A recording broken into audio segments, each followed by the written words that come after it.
Salam hormatly vatandaşlar. Şu gün 2024 yılın 3. dekabr hepteminin teşekkür günü. Hoş geldiniz Demokrat Opozisiyanın platformasının kanallarına.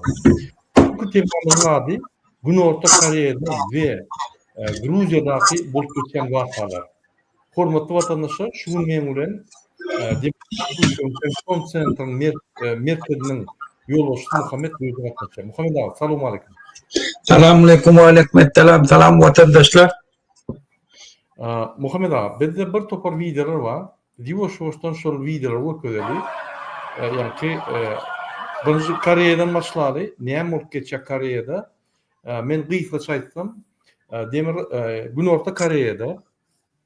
Yani ki şu yılın bakır ayına parlament saylandı.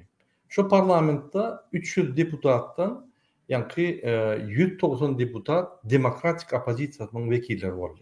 Yani şolar fevralın bahar ayından başla hükümet bilen prezident bilen gidişe prezidentin partiyası yani utullu ve prezident bilen gidişe prezident bir topa kanunlar bolýar diýip yani ki çıkaryan kanunları yerlikli değil, yeterlikli değil. Misal için prezident aparatını taklamak için büdjetini yani ki şunu tasdiklamadılar, qaytyp onu täzeden seretmeni iyi verdiler. Misal için prezidentin ayağı bir yani oturuşga bir yani Amerika varana on sumkosi guçeken mi ya şuraya bir mark sumkosi ekeni. Ziyatkaliyada sumko, qimmat sumko. Qimmat bahalı sumko, ona da jurnalist onu bellek geçip bütün dünya ülkede şulay almaşgalar işler noktalar nok niden sumkat bilýär diýip yani korrupsiya diye ya birinin ziyatkatlar diýip onun davası aygara yani ki 6 ayın içinde şular dava girip ahir soňy prezident öz güýjüni ýitirip başlandan soň birden временное положение, ягни вахтлайынча временное военное положение немеде жарнама ediyor. Чрезвычайное положение. Чрезвычайное положение deyip onu şol poложение ýerlerine yani prezident kol çekýär ve şol poложение ýerlerine yani çreзвычайное положение bolanlar onu ne partiyalar, ne parlamentler, ne yığınaklar, ne demonstratsiyalar, ne cemiyet edarları hemmeti qadagan yığınaklary. Şoň yığınaklary. Şo sebäplen waýenler öňe geçip ýurdu blok edýärler.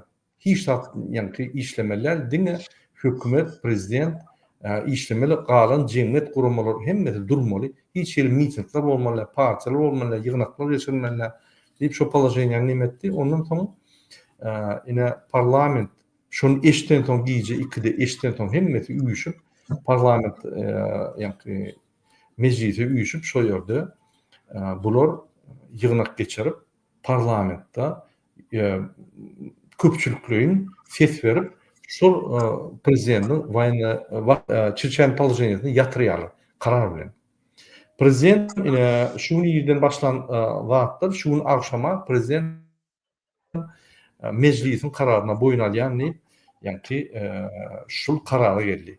Yani bir näçe video görkedim, ondan Muhammed abi söz berdi. Şu meden bolýar. Ine ünsür vatandaşlar ine Koreýadan gelen videolar.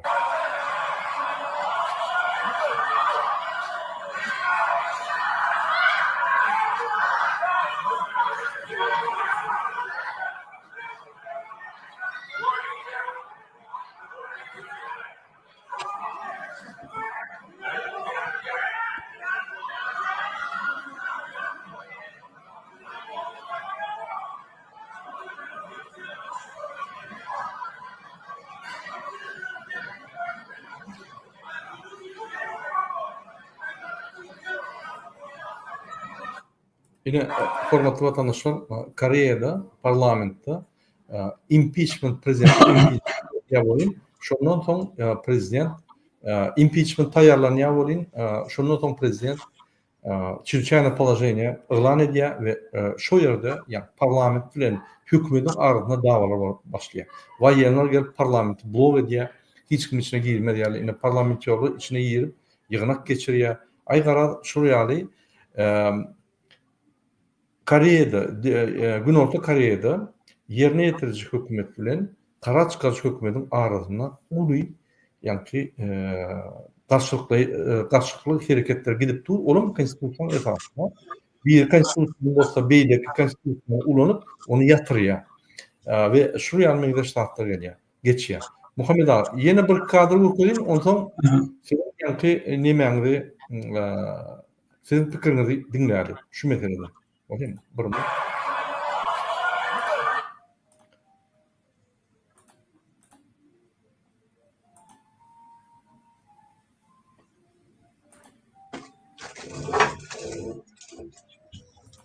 Kızılbazar.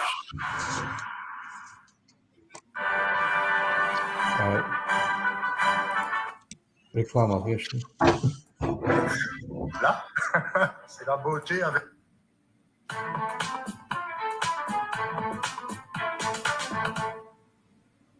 Всем привет!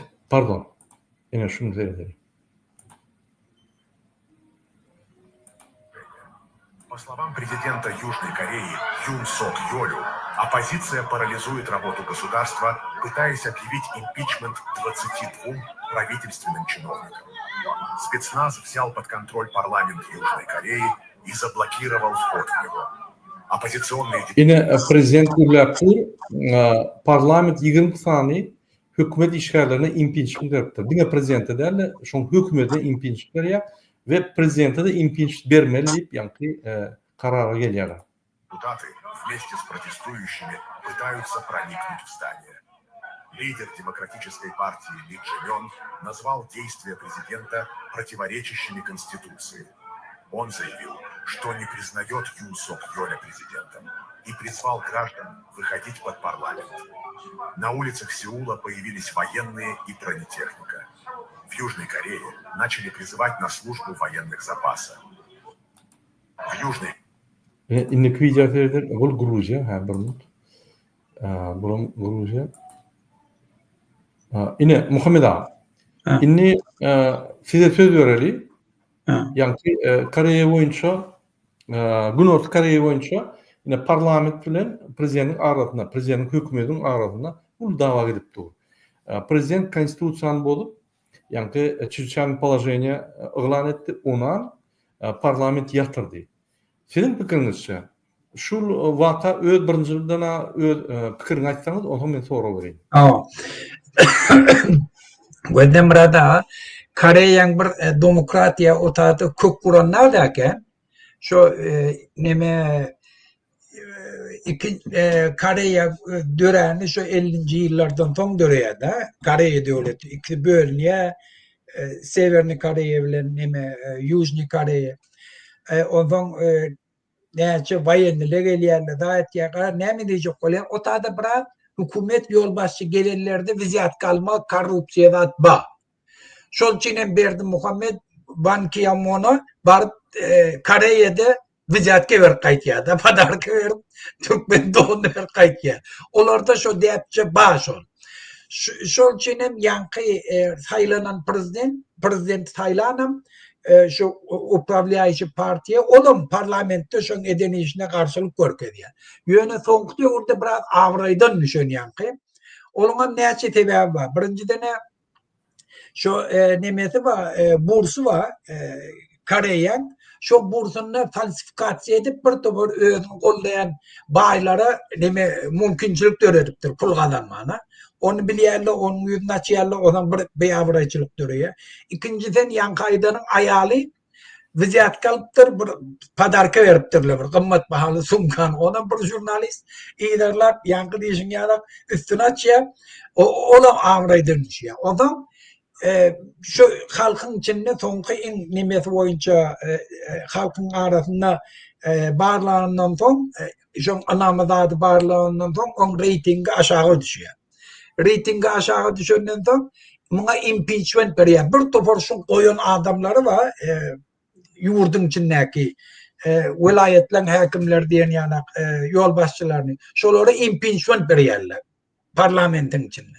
Indi muň gözüne de bermeli. Ondan bir öz konstitusiýonny prawasyny haýırlanyp şolaryň hemmesini sesini ýatyrjak bolup wagtlaýynça neme edip soň ondan ýerine näme etjekdir o Hudaý bilýär. Военный положение объявили. Enne ştada gen almaldan näme? Gije saat 2'de şo bolonna. Ve de derro halk parlamenta var yani. Ve de halk näýil? Öz demokratiýaty ýurdun näýil goraýar. Derro bar deputatly gije var, ýygyna geçirip baýanlylar duşatady. Hiç zaten çekin arakly. Bar ýaly, gir ýaly, iki partiýede, iki hem aýtýar, şoň eden näde ordy. Eýem baýanlylar diýde çykýar. Görgende haniki.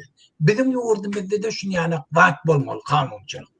Indi hukumete gelýärler hemmes oğurluk etjek. Hemmes aýalyna sumkalp berjekler. Garap ya Berdi Muhammed'in yegelleri ýani keýip aýdym aýtjaklar. Ýene orada şunu ettirtmeliler. Şu demokratiýa diýen zat şu. Zapadyň tapawut diktator döwletleri bilen şunu. Yani halk islenlik wagty haçanam hukumet yol başlığı oğurluk edip başlatalı öz borcunu yerine getirmeseli köçeşip ayrı bilyen. Bu şunu biz öğrenmeliyiz. Ola kalıp çıktı. Derro bayerine palajeniye. Ne mayardılı ol halka Allah bulan hemmesi komünist North Kore'den buyurgal yallah şolong agentleri falan ipnimet çok oldu. O yöre bak. Ağlayacak oluyor da halkı. Yöne Kore'ye halkı ola yanıktı. Inni gidiver, gurrun şoň üstüne de, adırım yatırdılar. Benim o şeyin Muhammed ağam, yine Mughal şeyin Niyazov diyen kezzat, muňa aýda bir tane yüzük, aýda bir tane ýanky padarka berýärler. Yüzük diýdi, başga bir zat, sagat diýdi gyzyldan, çaýdan, gymmat bahaly. Ul tolman dakyp ýör, oňy ziyatky da diýen o. Ya Gurban Berdi Muhammedow, ünsüriň sagatlaryna, ünsüriň maşinlaryna, näme öz aýlygyny alýandyr. Bir padarka näkide gotyne şeýle. Bu ziyatka bolanyp Türkmenistanda ýöne gün orta Koreýanyň ýanky prezidentiň aýaly şo sumka bir 7.000-8.000 dolar bardyr bahasy. Ondan gymmat däldir. 3.500 dolar diýerler. Näme eşitdi? Näçeden o? 3.500. 3.500 sebäbi 5.000'den 6.000'den 7.000'den gymmatda sumkalar orýaly. Ine şol 3.500 dolara skandal edip ýanky demokratik opozisiýa prezidentiň impeachment berjek bolup şoň üstüne şolun bir argument hökmünde gidýär dawaň içinde. Bizde bolsa bu zatlar arkin edilýär, gözüňe wakyp ýanky ziyatka alýarlar, prezidentler alýar, gözüňe wakyp dakýarlar, maşin sürüp ýörler, ola garajlaryny görsen o maşinleri haýdy pulun alýar, bir maşiniň bahasy 1 milyondan ýokary. Nirden alýar? Hemme şol 2006'dan beri egerde Gurbanlyň aýlyklaryny hasaplasan, aýlygy ýetmeýär muňa.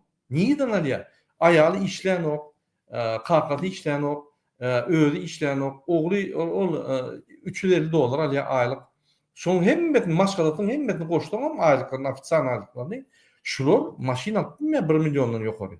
Ýöne Gurbanly alýar, ne ondan nalog töledi, ne muňa aňyrdyr diýen we ne gije 2'de parlament üýüşüp şuna impeachment beren ok. Aýma bir ýanky düýeji bilen Gurban çykyp bir zat diýmedi, aktivistler bir zat diýmedi, başga diýenem ýokmu? Hiç zat. Şo reali hiç zat diýilmedi. Halk böküp çykmasa öňe. Ýanky parlamentiň öňüne ýa prezident nemen öňüne toragy çekilmedi. Prezidentlerim, ministrlerim, hükümeti işleyenlerim diňe ziyatka ýykylýar. Ine korrupsiýa sistemi Türkmenistanyň şondan ibaret. Sebäbi bizim reaksiýamyz ýok. Biz şolardan toğry ýygy edemdik. Kanunumyz bolsa çykamdyk. Olar öz kanunlaryny bolup ziyatka alsa biz hiç zat diýemdik. Köçäňde bir hökümetde işläp Mercedes sürüp ýörse, köşkler gursa, o näme oňaýlygyny köşk bolýar. Bolan o. Sonra ýygy etmedi prokuratoriýadan näme zatna bul ýanky halkyň pullaryny oglap kepçekip gelip ýör bizem ýanky naloglar töleýär bizem ýanky TV waýlyklardan hiç zat alamdyk, kösünüp ýör, işler ýok. Çağrymyzy eklep bilemdik. Alýan aýlygymyz köpük. Ol bizim aýlygymyza ýeki özüňi iýmitini saklap bolanyk. Ol maşgalaňa aňyrda dursun. Kwartiraňy tölep bolanyk, hiç zat etýän näme çinovnik baý edýär, baý ýörýär, oğurluk edýär, o hiç misat diýen ok. Biz bolsa kösünüp ýörtip, ýani sorugy ýygy edýän ýok. Ondan siyasetçiler de halkın öyle etmeli. Hatta oraya geçtiniz. Yine köşküne parlamentoyuna giyice ikide Demokratik Parti işten yani Çirçan Palajayını var deyip ol öyüne bu kılıp oturan o. Ol yani Türkmen siyasi muhtiyalı hiç yere çıkman yine hakkınız yok lan deyip. Yok gönügü diye. Ya konstitusiyanın esasında şol kanun ne doğru. Eğer de prezident kanun eden karar çıkarmasa pasportlar çalışmalı. Şol karar ne doğru. Daşörtü pasport çalışmalı. Demek talep etmeli. O ne çalışıp onu? O ne Türkmenistan konvensiyasına gol çekti. Hem dokumentlara, halkara dokumentlara gol çekti. Belirli devletler pasportlar çalışmalı. Daşörtü hakkı gражданlara cevapkärçilik almalı. O ne alın o? O ne belli oluyor? Hani prezident, hani konstitusiyan garanti, hani kanun garanti deyip toru etmeli. Biz hiç tak edem yok. Şoň üçin hiç tak bolmaly. Hajiyev Kareis bolan bolsa şu an aydardy halka barma o prezident karar çıkardı. Военно положение barma parlamente diýýär dolam. Ay olar neme? Utanmany şey diýerler de men gen gali özüm prava zaşit. Adamlar o dat ýa-da tip edil. Hemen diýen zatlaryny olurmaýdy. Adamlar o dat ýa. Adamlar o da gidiýär o. Adamlar hakyny gorap başlaýar. Vatanny goraýarlar, vatanny goraýarlar, korrupsiýa. Vatanny goraýar, hakky bar. Bir kanunçylyk ýaryldy. Bir kanunçylyk garşy, bular diýär zulüme garşy görüşme, sen güýjüň deňde. Ona otyrlar adamlar. Deňde hemmemiz çykmaly. Biz çyksak, bizim güýjümize güýç ýok. Hökümetin güýjü ýetmeýär. Bende Murad ağa yetmiyor bizim gücümüze. Murad ağa bir zat häzir üstadi bellete gowumka diýenler. Bende 2002-nji ýylda Barış Şykmuradov dagy bende bütün Türkmenistanyň döwlet derejesindäki işleyen adamlary bilen gepleşýärler. Daşary işler ministeri, prezidentin ornmasary yine de neçe tane Sudiyan başlığı Türkmenistan'ın Mollası yine hemmesini Sudiyan prokuror hemmesini yığmaya ve de parlamente barıp da prezidente ayırıp inni bula tutuk getirecek olýardy. Inni biz bilendi akmayly. Inni şunu ýanak görmýärdi. Aýdyşlaryna görä belli bolşunda. Prezident tutuk getirip jotardy o. Sen indi prezidentde biz sen İslamda. Ministerler hemmesi parlamentin içindekiler sen İslam'a git diýjek bolýarlar da. Ve de diktatör devletlerden inni şolar näme etdiler? Şolun bütün tohum tüýüji bilen dargatdylar. Tohum tüýüji bilen. Ve de şu an ýurdun dargatmakla. Şu atla bizim ministerlerin, hükümetin içindeki işleyen adamlar şunu fikir etmeli. Sidem yeke tutup basıp otuyor. Eğer siz demokratiyanın tarafına geçmeseniz, eğer yurdun içinde siyasi ütköçlük geçirmeseniz, sizin hiç illi çareniz yok. Özünüz neyli koracağınız da, neyli korabilen de. Çağalanız yetim kalıyor, özünüz türmede şuraya. Şol için şolun hemmesi Berdi Muhammed'in önünde durmalı. Ey haramzada, dava edip bolýar, gurrun edip bolýar, siyasi mesele dörýär, yurdun içinde problema dörýär. Ýöne sen özüň gora bilmeli, kanun esasında. Şola parlamente barıp aýdy bilmeli, köçe çykyp aýdy bilmeli. Bizde şu hak kesilen. Ve de bizim ministerlerimizin akyly näme? Terörçülük ýol bilen hökümet aljak bolýarlar da. Akylyň ýetgäni şol.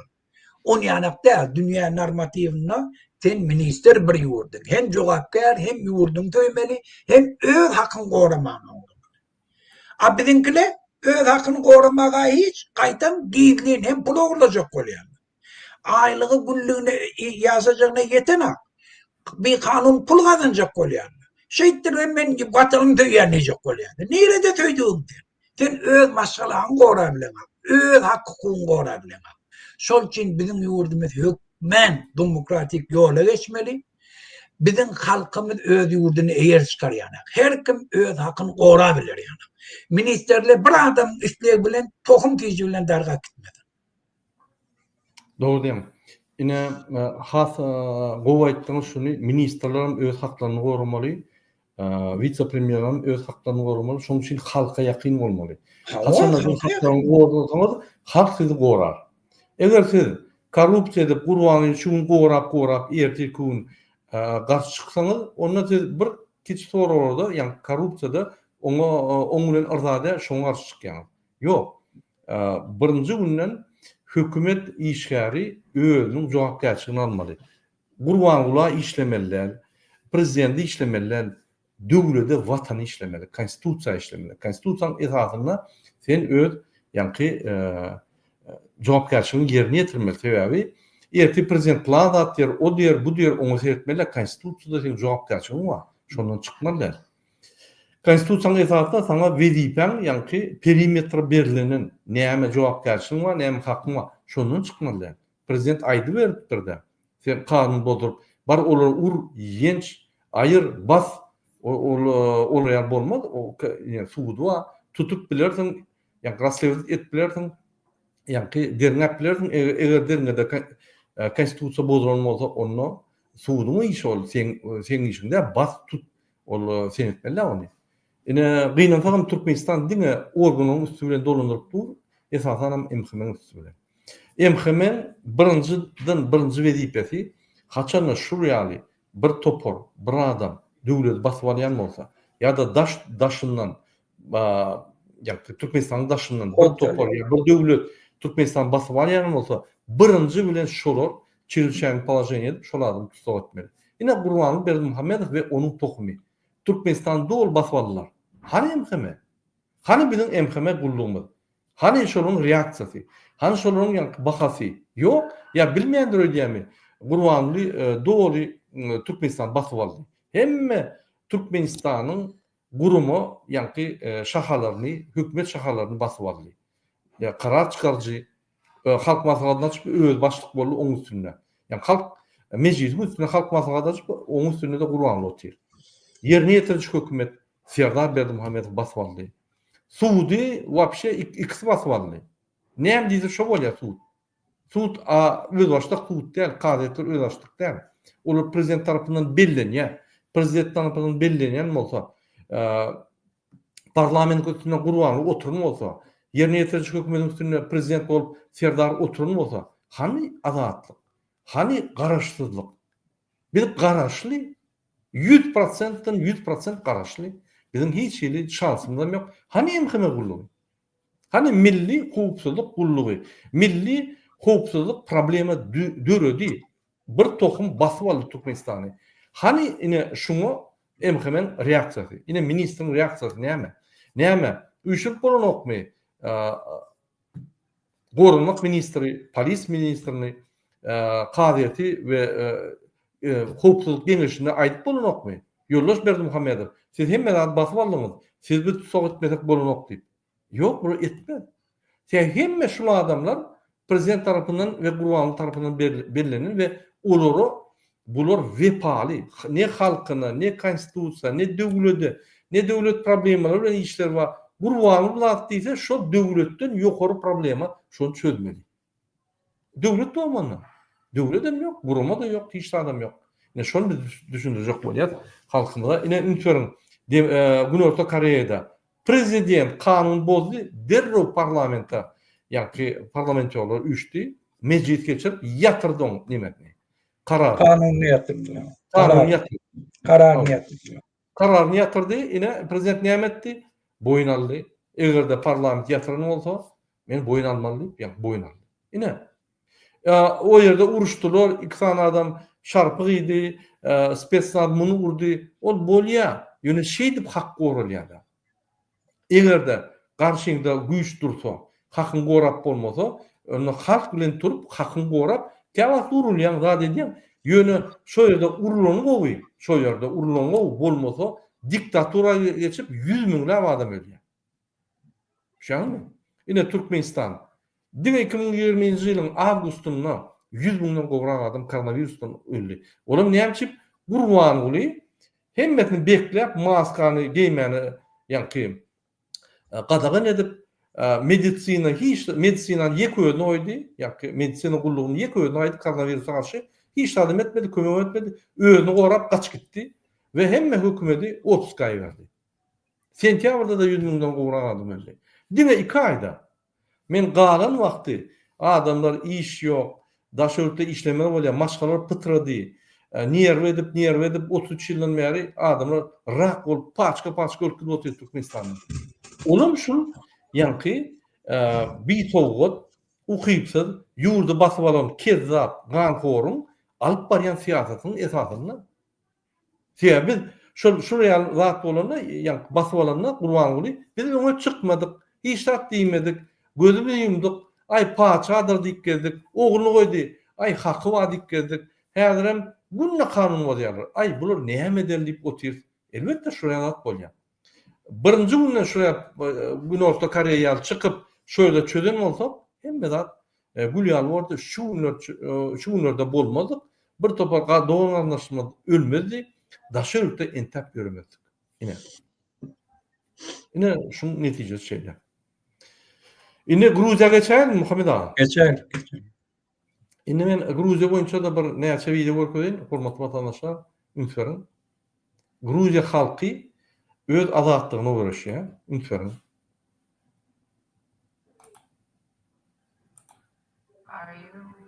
Are you coming to the tree? They strung up a man, they say we wanna free. Strange things that happen to you, strange would we met and lived right in the hanging tree.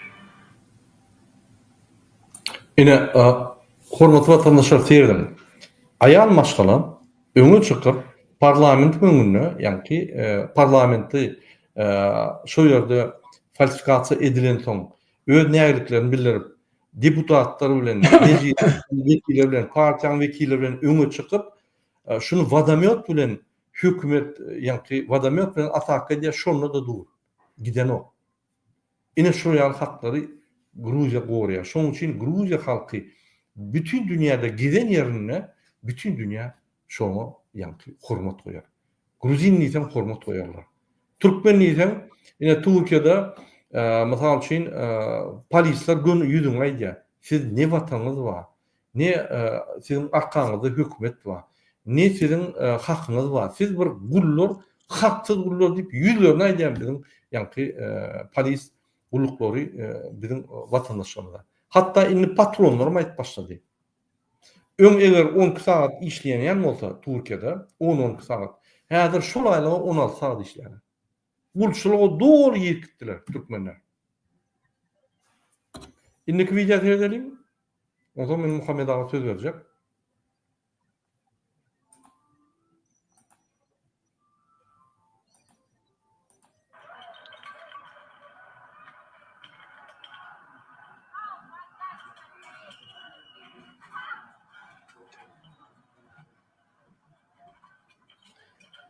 Ümitlerim aýal maşgala, ýanky polisiň öňüne baryp nimetini bozjak bolýar, ýanky hataryny bozjak bolýar. Aýal maşgala.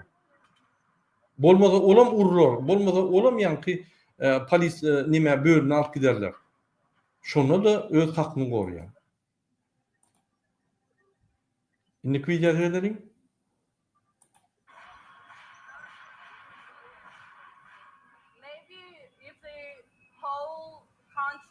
Together and protest together, maybe they can hear us someday. I don't know.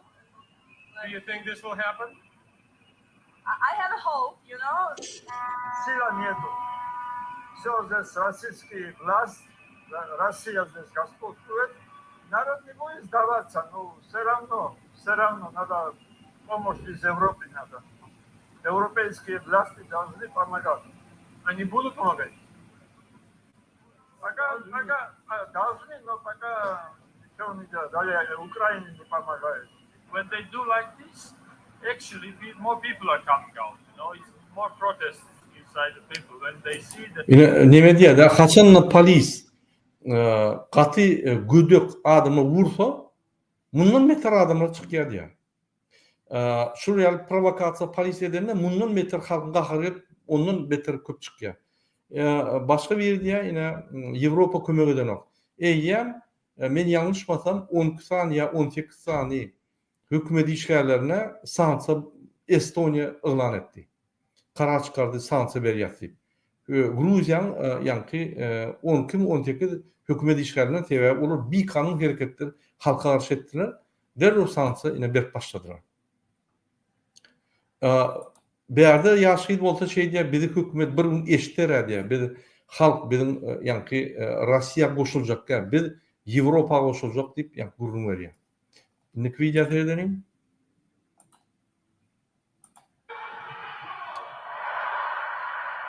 Ine Gruziya halky şurýaly öz itlerlerine, öz azatlygyna çykýardy.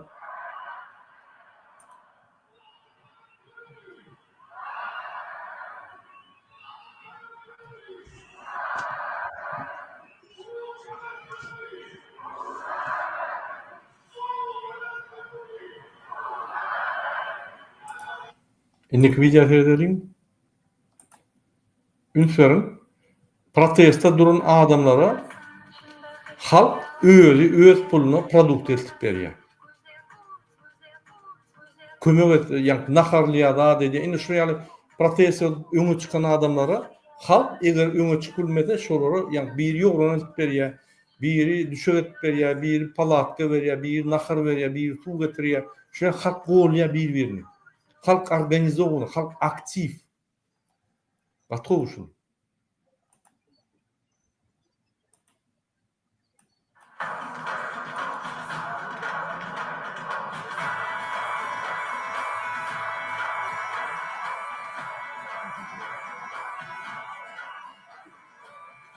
Yine nahar parlayalım.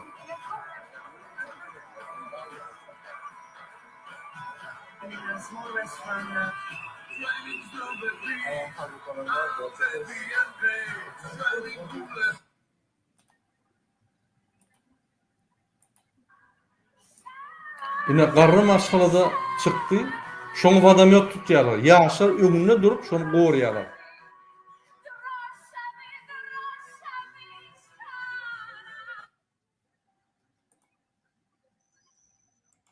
С флагами Грузии, ЕС и Украины с одной стороны и сотни полицейских с другой. Четвертую ночь подряд в Тбилиси и других городах Грузии тысячи людей протестуют против решения правительства приостановить переговоры о вступлении в Европейский Союз. «Остановите полицейское насилие», гласит надпись на одном из плакатов. В ночь на понедельник полиция особенно жестко разгоняла людей, применяя водометы и слезоточивый газ. В ответ участники протестов возводили баррикады и применяли пулеметы из фейерверков. МВД Грузии сообщила о более чем 220 задержанных в Тбилиси за 4 дня протестов, а также о 113 полицейских, пострадавших в ходе столкновений. В стране уже несколько месяцев растет напряженность между правящей партией «Грузинская мечта» и оппозицией, которая обвиняет ее в фальсификациях на выборах и проведении все более авторитарной, антизападной и пророссийской политики. Я здесь по очень простой причине, чтобы защитить свое европейское будущее и демократию в моей стране. Мы участвовали в выборах, и они были явно сфальсифицированы, и до сих пор мы делали все, что в наших силах, чтобы показать, что мы хотим европейского будущего. Мы не хотим быть частью России, мы хотим быть частью Европы, и мы принадлежим к Европе.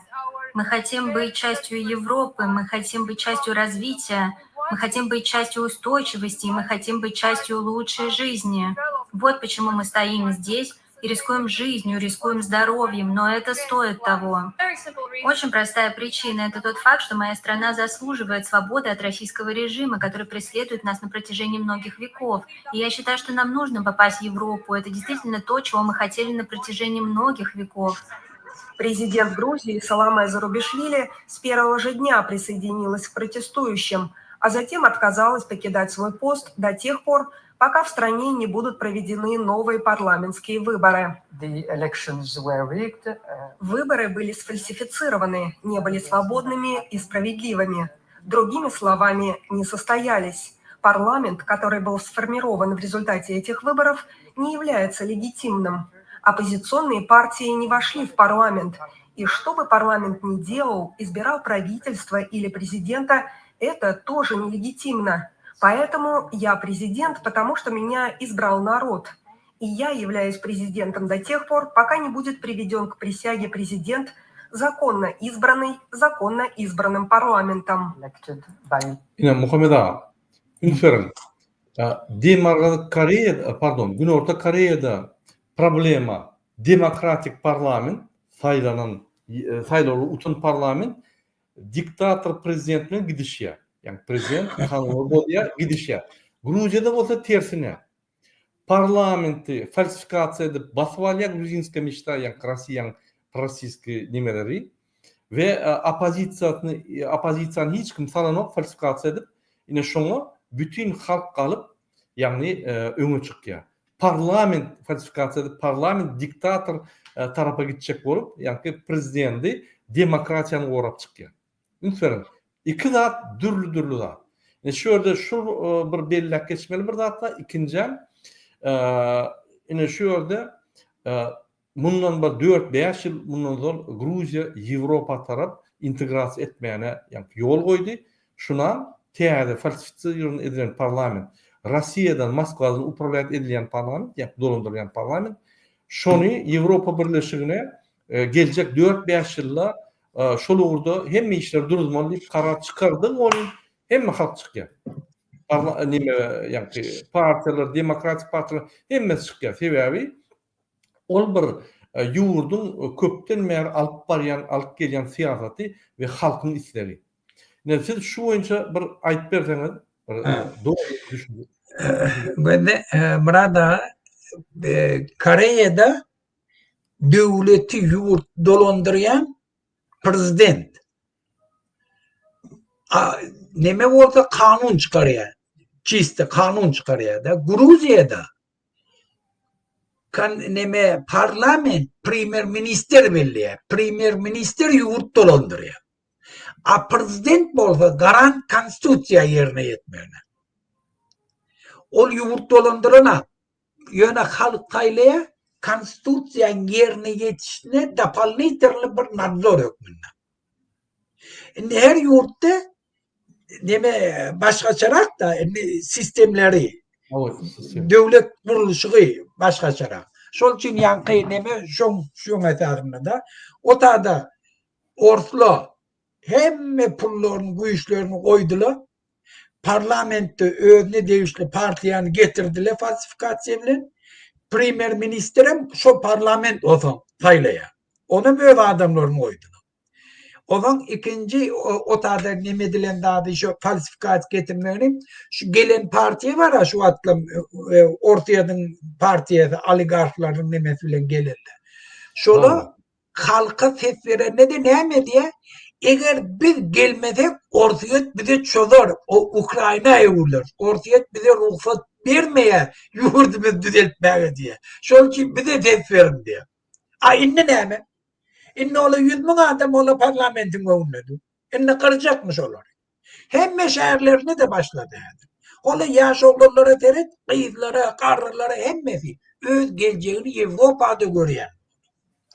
Ola Avrupa gidip gel otille. Ne için? Avrupa'nı gördüler. Ne için? Avrupa'nın son yanak yaşayışını görüp inni gelip ortayadan ol betbakçılarını görüp otille. Özbekleri, Taciklerine eğildi kötüpüyorlar. Ortayadan öz halkına eğildi kötüpüyor bir diktatör.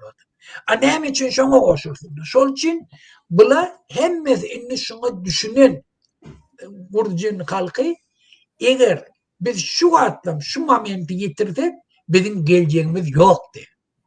Eğer biz kahar kadaplı gidip şu at her ne ettirip şulara yol vermesek biz geleceğimizde Avrupa bilen bulur, günümüz yaşayışımızdan kovulur. Avrupa bilen bulmak ne demek? Avrupa her yurdu özüne yakınlaşacak olsa koyan şartlar ne? Birinciden demokratiya olsun diye. Demokratiya diyen ne mi? Metbuat azatlığı. İkinciden avat tayloğulları üpçün edin diye. Yurdunda adam hukuklar deklarasiyasını doğrunun yerine getirin diye. Her şey bu. Korrupsiya bolmasın diye. Korrupsiya bolmar yanak mekanizmler döredin. Şunu subut edin bile diye. Şu yurtta korrupsiya bolmar yanak. En tonne çeldin böyle Ukrayna'da bağda bir tofor korrupsiya dağıttılar. Şu neçe illapçolar bağırlak geldiler. Almadılar Yevro sayımıza. Şu neçelliğine. Siz şolar düzeldin, dakaza edin sizde karıtıyor. Adam hukukları deklarasyasını yerine getiriyenleri. Metbuat alatlarının bağlarını. Ondan bir diye size alaylı. Ondan şu prosesi neme berenini yakınlaştırıyorlar. İnni. Kanun da adına. Mesela karırlarınız közenmeler diye. Hükmen karırlarınızı siz şolu özü çağalarına karamazdan, kömeğine karamazdan özleri yaşap bilir yanak edin diye. Şol için pensiyonlu fondlarını doğru seyrediyen. İnvalidler doğru üpçün edin diye. Olu öz ece kakasının ayrığına neme göz tıkmasını devlet öz üpçünçülüğünü alsın diye. Yurdun içinde hiç kim aç yatıp durmasın diye. Sen minimal yiyecek içecek bilen devletle, dürlü mekanizmalar bilen şoları üpçün edin diye. Çağılan hem bezini okudun diye, oku şartlar ödün diye. Yurdun içinde aylıkları adamla yaşap bilir yanak şartlar ödün. O zaman o ölçü olsaydı ekonomikanı neyle ötürmek olara bağlı. O kalır gidiveriyor. O zaman şu yurttan Avrupa gelenlerine korrupsiya bolmasa kriminalle geçirilmeye, DAEŞ ile geçirilmeye, o dokümentinin, pasportlarının eyyem dünyada itibarı oluyor. O zaman Avrupa gelenine haçan gittiği de izne gitmeli oluyor. Geldiği de gelmeli. Hem kanunçuluk ornaşıyor. Şunun için hem Avrupa şoları talep ediyor. Korrupsiyanı ayırın diye. Yurdunu da istenlik vakti grajdalarına gidip gelip bilsin diye. Bankavuzki sistemanı düzeldin. Bir pul geçirmek yengil olsun. Avrupa'da işlep verenler arkayın öz yurduna pul edip bildirler, pul alıp bildirler. Daşar yurtta işleyen Gruziyalıların hemmesini hayfi yurt Avrupa sayısı nimette. Den derecede beylekilevlerin işlep aylıqalar yanak şert töretiyor. Studentle gelip okat gidebiliyor otak. Şol için bana haçanam Avrupa sayısı gidecek olsam şu zatlar üpçün. Şulam minimal ne? Yaşayış. Avrupa'nın hem adımda da üpçün edilen şu. Şunu Gruziyalı gördüler, seni bilen duydular, şunu yanıqam göreşiyorlar. O kaptırlan ortaya her haramdağdaçılık edip, şunları Avrupa salacak oluyor. Eğer Avrupa girdi, Gruziyadan onlara hiç dakot gelmiyor. Ortaya eli kesiliyor. Eğer ortaya da normal devlet bulunmalısa hiçbir Türkmenli diyan çekecek ortaya bile iqtisadi aratmıştı. Hiç vakti diyan çekmiyor. Yani ortaya diktatörleri kullanı için sen bar halkın kır öldür bir de pulmuz getir diye ondan ol neyme etse dünyanın yüzüne de şoları koruyor. Şöyle biz çaresiz o zaman Putin'in karşısında görüşmeli oluyor. Yoksa iktisadi harekatlaşık açmakta bizim halkımızın peydası var da, Gruziyalı'nın peydası var da. Ve Putin o bile ne işi yok. Ona şu Çeçen'deki Ramazan Kadyrov yanak bar, kır, öldür, nemetseniz bizim bulumuz getir. Putin diye otursan bol ya diye. Ben Putin'in saldat diye otursa bollu. Çok oraya şu. Şol için var ya, Gruzin halkı şu bedbahtçılıktan deyinecek oluyor. Birden ortayadan eline düşemezsin bizim siyasetçilerimiz. Birden bizim köşeye çıkıp miting etmemizin önüne geçemezsin diyecek oluyor. Yoksa koy ortaya değişli partiyerde koy bolsun. Eğer kanunu hürmet koysalar. Bir gedek oluyorlar, bir gedek böyle. Bunu yöne hemen keşek oluyor. Ay falsifikatsa hava. Adamı idalamak falsifikatsa. Muhammed abi. Ondan bir yaşta ne eğildi dıda otuyla. Böyle sen eğer geleceğin olacak oradan. Gelecekki çağılan üpçün edecek oradan. Yurdun içinde biz prelim önüne geçecek oradan.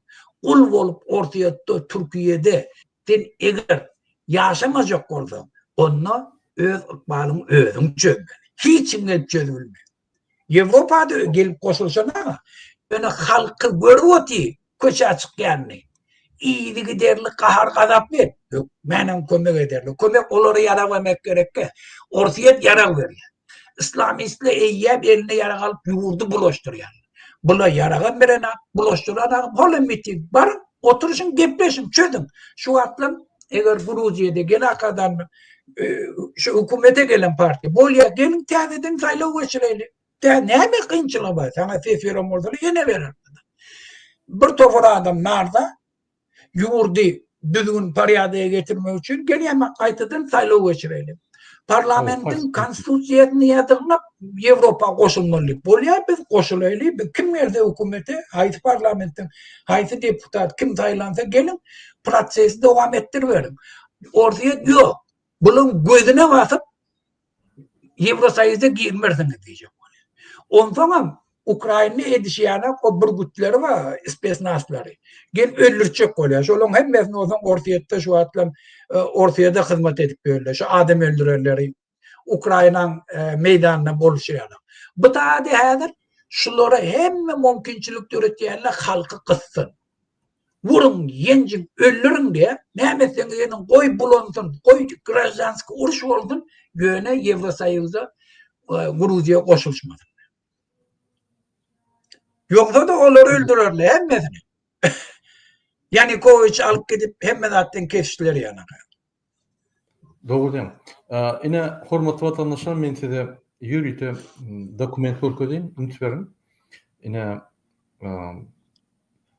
какие критерии для вступления в Евросоюз? Евросоюза girecek bolsam näme kriteriýleri var? Gene şoňa söýleýin. Создание стабильных институтов. Yani senin döwletinde stabilny institutlar, institut demek okujalar değil, hökümet institutları, cemiyet institutları, parlament institutları. O parlament institutları demek näme?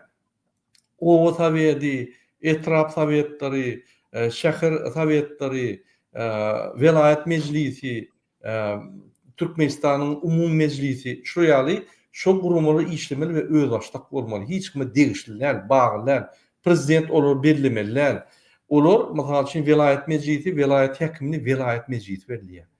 Şäher meclisi, şäher hekimi berliýär. Prezidentin goşulmany öýre haky ýok. Häzir etrafy çel prezident berliýär. Onda saýlawlar näme gerek? O näme, ýani şäher meclisi näme çek saýlar? Bar hekim prezident goýan bolsa. Ya velayet meclisi saylamak näme gerek? Bar prezident onu belleýän bolsa. Ya da Türkmenistanyň meclisiniň başlygyny bar prezident goýan bolsa. Saýlawlar näme gerek? Ine şunu falsifikasiýa diýer. Halk saýlanok, halkyň dahylamy ýok. Şoň üçin hökümet baswalylar ýürüýte vertikal diktator sistemasyny gurdular we Türkmenistanyna sen ne saýlanyp bilýän, ne sesin berip bilýän, ne sesin sen ýanky uçoda girýär. Sen setlerini oğurlap, ses berdin diýip, ýa-ni Serdar Berdimuhammed saýlanýar, öz oğluny saýlaýar, ýa-ni Gurban oğlu, şol ýazatlar bolup geçýär. Indi создание стабильных институтов, şol institutlar, ýa-ni cemiyet institutları, hökümet institutları we qadiyet institutları bolmaly.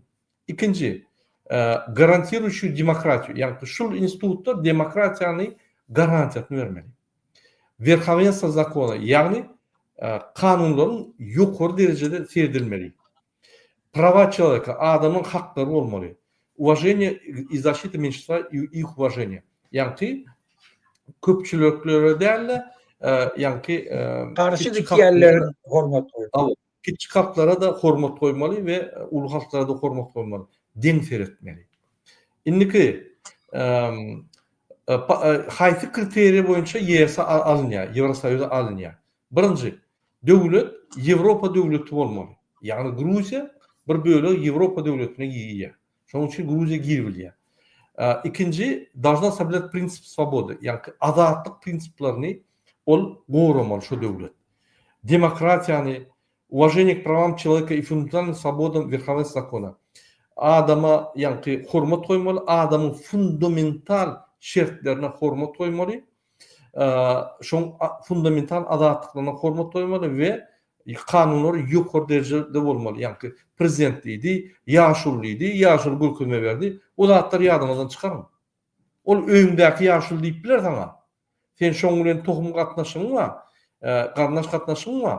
O sen ýerine ýetirip bilersiň. Ýöne hökümetdäki oturun ýaşul, o sen garnaşyň näde o? Ne o ýaşul, o da ýaşul bolup geçdin. Ol bir hökümet wezipedäki adam. Hökümet wezipeden çykýan bolsa, şöýde hakdan bolýan bolsa, sen onu dinlemeler. Biz öňe çykyp onu aýyrmaly. Sebäbi bespredel edýär. Şähermi? Men näçe sada dille düşündirip bilsem düşündirjek bolýan. Indiki Что необходимо сделать стране для вступления в ЕС? Indi ЕС'e girmek için ne etmeli? Şu şartlar, yani kaydan şartların yerine getirilen soň, birinci bilen zayavka vermeli. Men yani YS'e azat boljak diýip zayavka vermeli. Ondan haýsy döwletler, yani haýsy döwletler giýjek bolýar häzir Ýewropa Birleşigine? Albaniya, Bosniya, Herzegovina, Moldova, Severная Makedония, Сербия, Турция, Украина и Черногория. Грузия и Kosovo являются потенциальными странами кандидатами. Ünütlerim, kim Rossiya girecek bolýar? Hemmesi Rossiyadan gaçýar. Rossiya taňa näme hödürlýär? Raketa, uruş, bombarlamak, diktatura, diktator hödürlýär we haklary bozman hödürlýär. Indi haçanla biz Ýewropa Birleşiginiň gymmatlyklaryny, Ýewropa demokratiýaň, dünýäniň demokratiýaň gymmatlyklary, demokratiýa diýmek halkyň ýa-ni hojaýynlygy, hojaýynçylygy, döwlete hojaýynçylygy. O bizim konstitusiýamyzda belli ýazyly 3-nji statýada.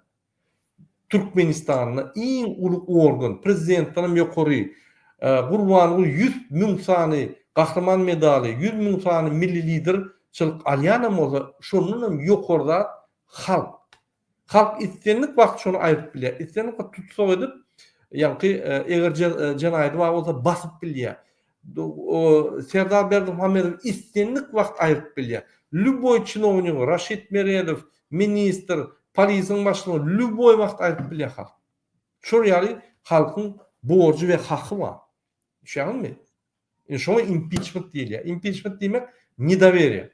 Biz Gurbanyň Berdimuhammedowa milli lider hökmüne ynanmaz ýok. O milli lider der, öz tohumynyň milli lideri. O kimler arkadagy? Arkadagy hiç kim arkadagy? Öz tohumynyň arkadagy. Hatta öz tohumdan başlanan kidal etdi. Öz tohumdan garanti etdiren Serdar Gırp başladı. Bunlar maşennikler. Обычный korrupsiyon maşennikler geldi karizi fiyalı. Ülkeşker yok. Bunlar yani hükümetin işini işlerken o hükümetin oğlak tutulup türmeye başıp Niyazıfa yallaklap yadıp ayağını eline oşap çıkıp kaç gidip Jadan'ın proyekti. Yine tapağı.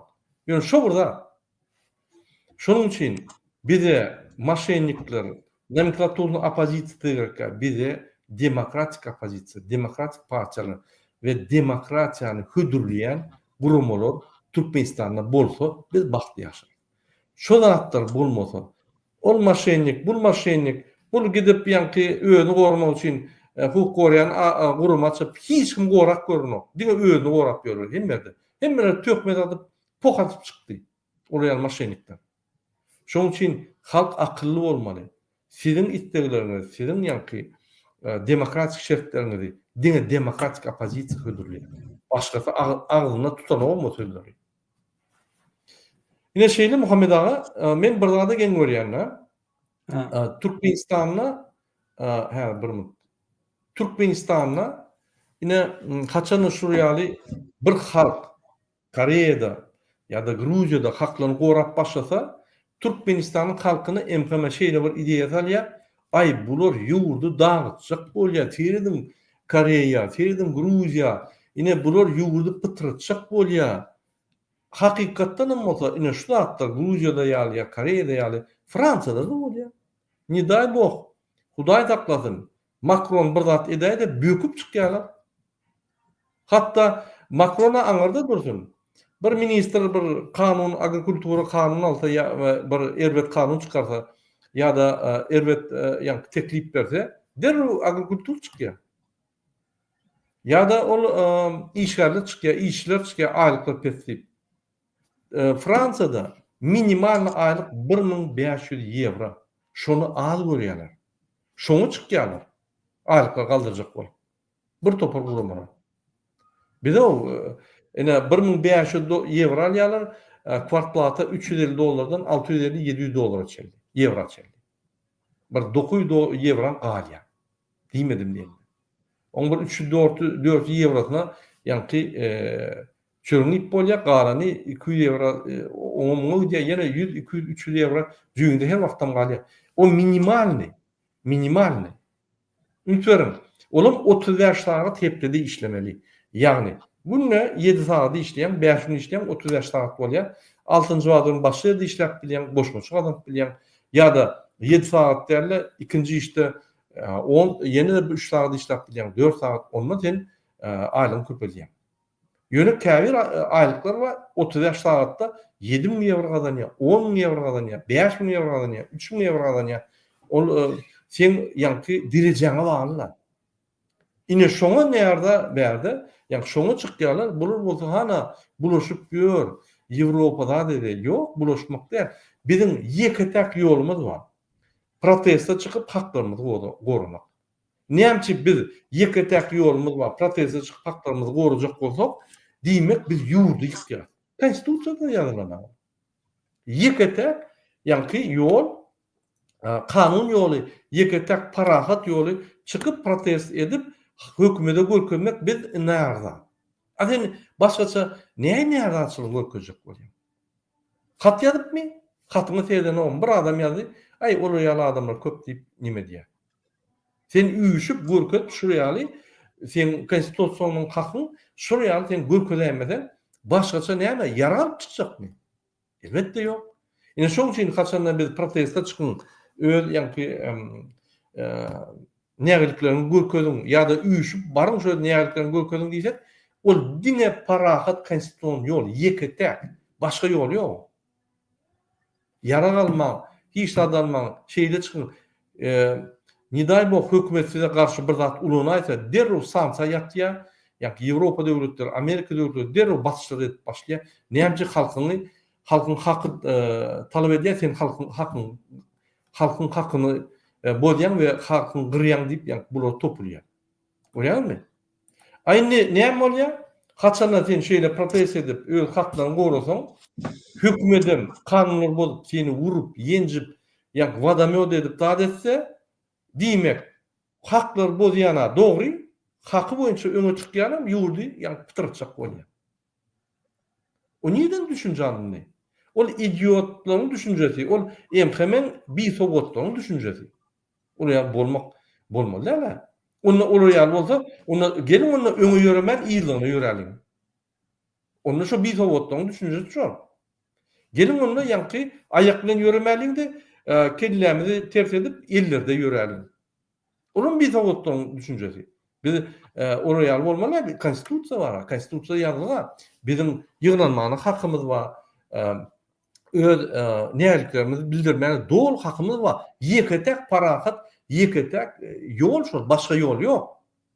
Bular näme diýär? Şonu etdirmen, öňe çykanlary tutup, dysyp, как будто hökümetde näçilik ýok, ýa döwletde hemme halk arkadagy diýip ölüp ýatyr, kartinka ýatýar da özüni alýar, gorkup ýa-ni halk dysýar, şoň bilen döwlet dolanjak bolýar. Aýo, ol türmede oturan ýaly bolýar. Şoň üçin biz azat bolmaly. Istenen adam öz konstitusiýon hakyny ulanmaly. Näliklerini bildirmeli, protest etmeli we ýa-ni men şuraya ýaşajak diýmeli. Olum aýdan zatlar konstitusiýanyň çäginden çykmalylar. O zaman Ýewropa ine dağılçak bolýar, beýçek bolýar. Ýewropa näme gerek? Ýewropa hukumatlyklary näme gerek? Ine biz oturalyn, ine şuryaly, Gruziýaly bolar, Siriýa bolar, eýder boýdus. Yalan. Pokyýarlar kim diýse. Düşünjesi bir sowatlar. Şonu öňe çykan adam etmeýär, şonu Siriýany hökümetdäki oturan bir kamçylyk edip, şol halky basyp Siriýa ýurýar şol. Diktator edýär şonu. Halk eden ok Siriýa. Diktator şonu Siriýa diýär. Olar bir ölen ümitlerin. Diktatorlar öz çağlaryny Ýewropada okudýarlar. Serdar Berdimuhamedow Ýewropada okudymy? O. Ana hepsi Ýewropaga gidýär. Sebäbi azatlyk. Sebäbi bilim alyp bolýar. Sebäbi ýa istendik ardyny aýdyp, ýa-ni öz pikirini aýdyp pikirini östürip bolýar. Azat ýaşap bolýar, rahat ýaşap bolýar, parahat ýaşap bolýar. Ana hepsi ol skameyka zapasnoýda näme Kerimmiş ol. 3-nji. Kerimullah ha. O Kerimul. Londonda okapýar, okuwarman. Näme Rossiýada okan, näme Kazakstanda okan, näme Iran okan, näme Siriýada okan, näme bagşlan goýun Indiýada okan, beýlekler ýaly. Näme çip Angliýada okuýar, beýlik Şweytsariýada okuýar. Sebäbi ol gowrutsa ol. Ine şoň üçin adamlar Ýewropa ýa-ki ýykyljak bolýar, Ýewropaň gymmatlyklaryny öýlerine çekip şol ýaly Ýewropada ýaly ýaşajak bolýar. Ine şoň üçin Ýewropany bir gün ýaşap görmedik. Turist hökmünde gel diplomat giden Serdar we Kerimoğlu hiç wagt Ýewropa ýaly döwlet bilmez. Ýewropada integrasiýa bolup ýaşap, giýje uny işläp, hemme sistemany öwrenen adamlar Ýewropa ýaly baht durmuş grup bilýärler Türkmenistanda. O bir topor nomenklaturna opozisiýa Karizow ýaly gelip hiç sad etmän, öz oglan pullaryna ýaşap, töhmet atyp ýörenler, ýene de Ýewropadan gelseler, olar Ýewropaň nämedigini bilen. Ýaşam görnok, integrasiýa edibem görnok, firma açyp işläp görnok ýa birine işläp görnok ýa ýolbaş bolup görnok Ýewropada. Diňe diktator döwletde pul oglap, maşenik bolup görenler. Başgalar bilen o. Şoň üçin biz bir täze durmuşa, täze derejede, täze derejede işläp, täze adamlar, täze derejede işläp biljek adamlar bilen Türkmenistany öňe gitmeli. Başga ýol ýok. Muhammed ağa. Gruziya meselesini tamamlamak öz pikirini aýtsaňyz bir jemlep. Burada bir şuat interview berdi şu dinleyelim. Biz neme Siriye meselesine deyip geçtik ta öňkü çykyşymyzda. Bende 3 ýerde şu an neme bolbo. Indi 4-nji Kanada postda işleýärler. Şu an eýem 20 gün bäri zabastovka edip berler. Hiç kim şular tutanagam, basanagam postalarda hiç ýerde işleýän şu an. Berde de posta olur oynaya. Hemme hatla duş var, gelena.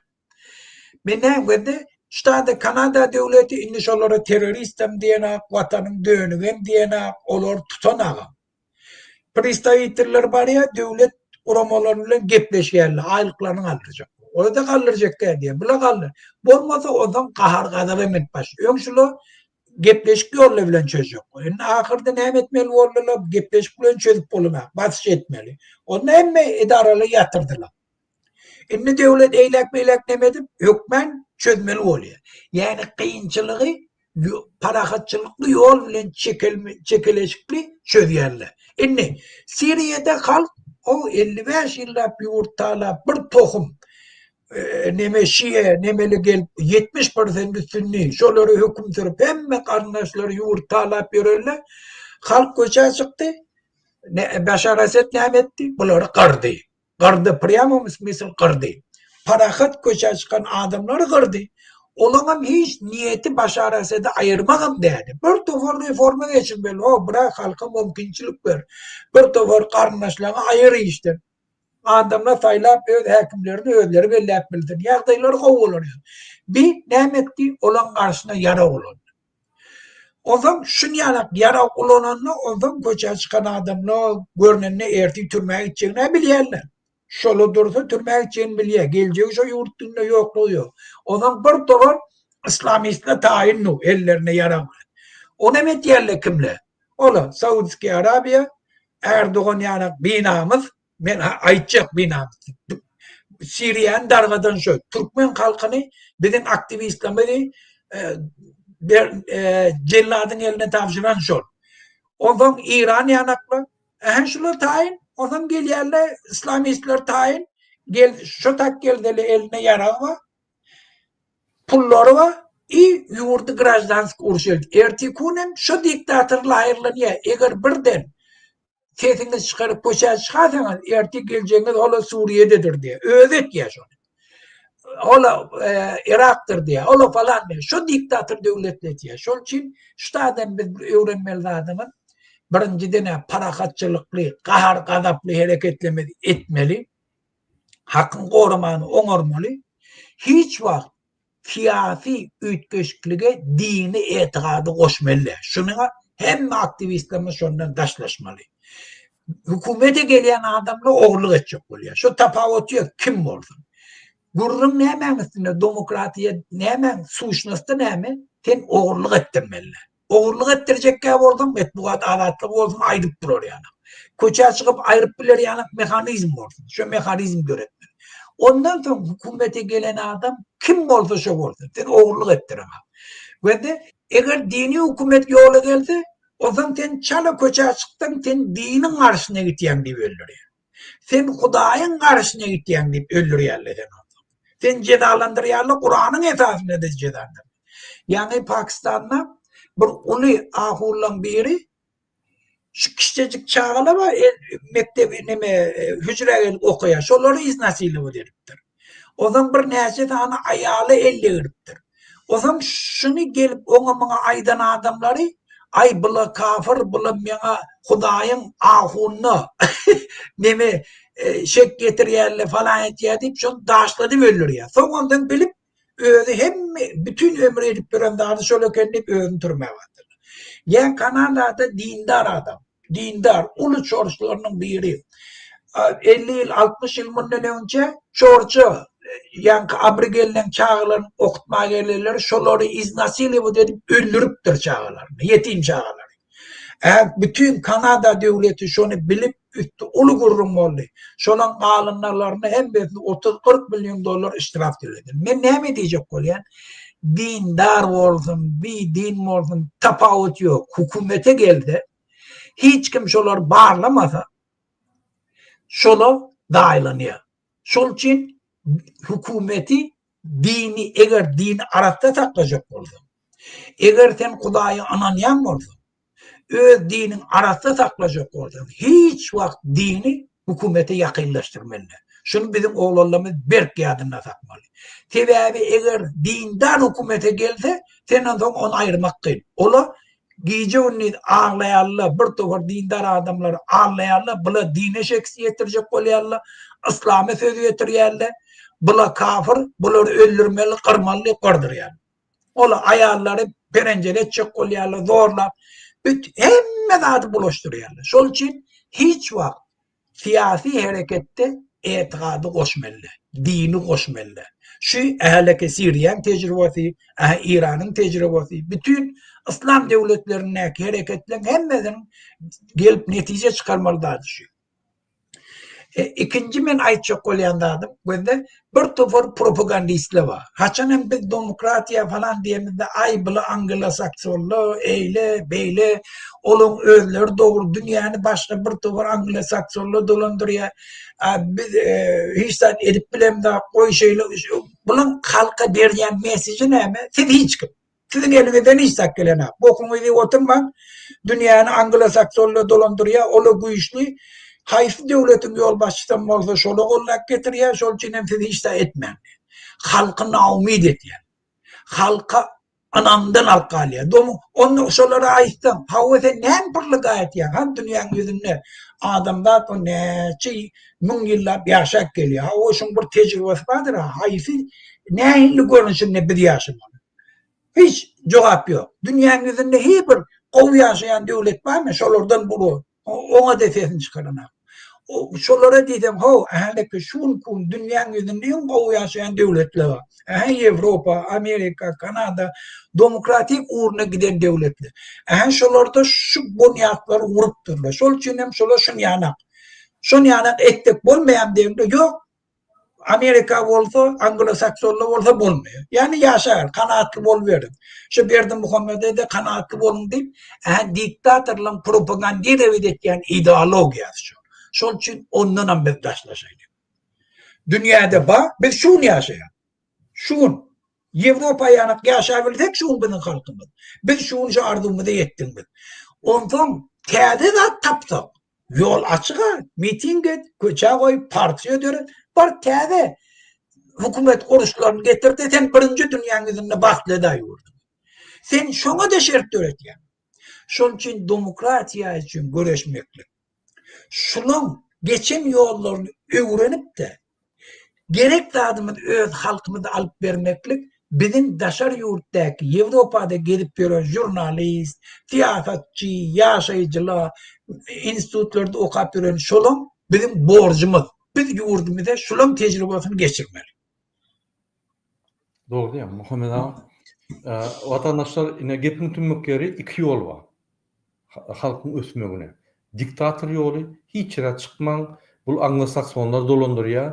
Gurbanlam Allah tarapdan ya da Putin tarapdan ya da Anglo-Saksonlar tarapından goýuldy. Ya biz ona aýyrjak bolsak, bular Anglo-Sakson ýa-ni Allah Rat Rahim diýişler. Aýgyrat bir sowatlar. Bular diňe seni öňkü ýa-ni perimetrde saklap, öňdäki ýa-ni umytsyz hereket etmeli ýaly, umytsyz oturur ýaly seni ýa-ni bloklaýarlar. Bize bu ýaly dünýäge şerekler. Olam näde o dünýäge? Her adamın hakkı var, öz haklarını gorumana, konstitusiýalardy ve öz isleglerini yerine getirmene, olam kanun bolman etip bolýar. Indi ikinji ýol var, demokratik ýol. Demokratik ýol biz size hödürlýär. Beýleki halklar, ine Ýewropa halklary, Amerikan halky ösüp ötüşlere yetip şu demokratik ýolla gidip uly ötüşler etdiler. Diktator döwletler diňe başta gow başlaýar ýa operativni işlenýär, ondan olam ýykylýar, diňe vertikal bolýar, hemmet ýokary seretdir. Olam Irak bolýar, Siriýa bolýar, Rossiýa bolýar, Türkiýe bolýar, Türkmenistan bolýar, Demokrat Koreýa bolýar. Hiç bir diktator döwleti gow ýaşar nädir? Ölmez öler, azıcık gowy kıynaşa, azıcık gowy kıynaşa, şo bir noktada dur. Ötmýär. Şoň üçin biz ötüş ýoly hödürlýär, demokratik ýol, ötüş ýoly. Döwlet gurulşy şo birda ýöne sistema demokratik bolmaly. Indi Muhammed ağa, sen dogry belläkleşdiň, din hökümetden aýratyn bolmaly. Din bilen hökümeti garşdyrmaly. Sebäbi haçanda dindarlar mysal üçin hökümete gelse, onda dindar däller näme etmeli? Olaryň haklary bar, olaryň nimesi bar, olaryň wekilleri gerek. Buluşuk gidýär döwlet. Şoň üçin din mukaddes zat, gaty wajyp. O ýüregimizde, o biz onu gorap durmaly. O dini hökümet salyp, her kim öz intereslerini gözläp o ýerde dini ýa-ni instrument ýaly ulanmaly. Din. Dinin dinçi hökümete konsultant bolmaly. Ýöne hökümetde işlemek diýilýär näde dogry. Din öz başda aýratyn bolmaly. Hökümetde işlete onu mysal üçin prezident mollalar berýär. Meçitde onu ýa-ni prezidentin kitaplary okulýar. Gurhan okulman. Erteki gün sakally bolmaly ýa-ni diýse prezident onu dinçiliň sakallaryny kesýär, näme aýrýarlar. Şol bir hökümetem dine girmeliler, dinem hökümete girmeliler. İki zat aýratyn bolmaly. Ine Fransada men ýalňyşmasam 1900-nji ýylda şol aýryldy. Din bilen hökümet aýryldy. Şo, ýa 1800-nji ýylda men ýadyma şo. O şo nemeden? Bayramçylyk bar.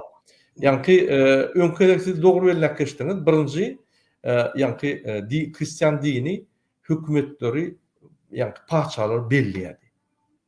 Ýürüýte propaganda. Şolar näme diýse, şol siýasat bolýardy. Ýa paçaň siýasaty bolýardy. Paçaň harby siýasaty bar we yerli siýasaty ýa dinçiler edýärler. Onuň dini aýrdylar bolýan, paçalar öldür galdy, soň waka paçalar maýardy halky. Häzir diňlik demokratiýa. Bular 200 ýyldan gowrak ýaşap gelýärler şu demokratiýada. Bizim şolardan nusha almaly. Şu günü in ötüş veren sistema demokrat sistema. İn adamlara şert döredip artyn ýaşap, çağırjyklaryň bilen artyn işläp, işlemesen hökümet sana pul berýär, ýa pasobiýa, iş pasobiýasy, o diňe demokrat sistema. Diktator sistemada oraýanlar ýok. Şoň üçin biz şol sistema gowy diýip halkymyza bize gerek şol diktatorlukda ýaşap gördük. Koloniýada, Russiýan koloniýasyna ýaşap gördük. Baýlarda ýaşap gördük. Hiç haýtynda halk ýa-ni gowy ýaşamady. Indi demokrat sistemany biz Türkmenistanda siňdirmeli we şu sistemany gurmaly.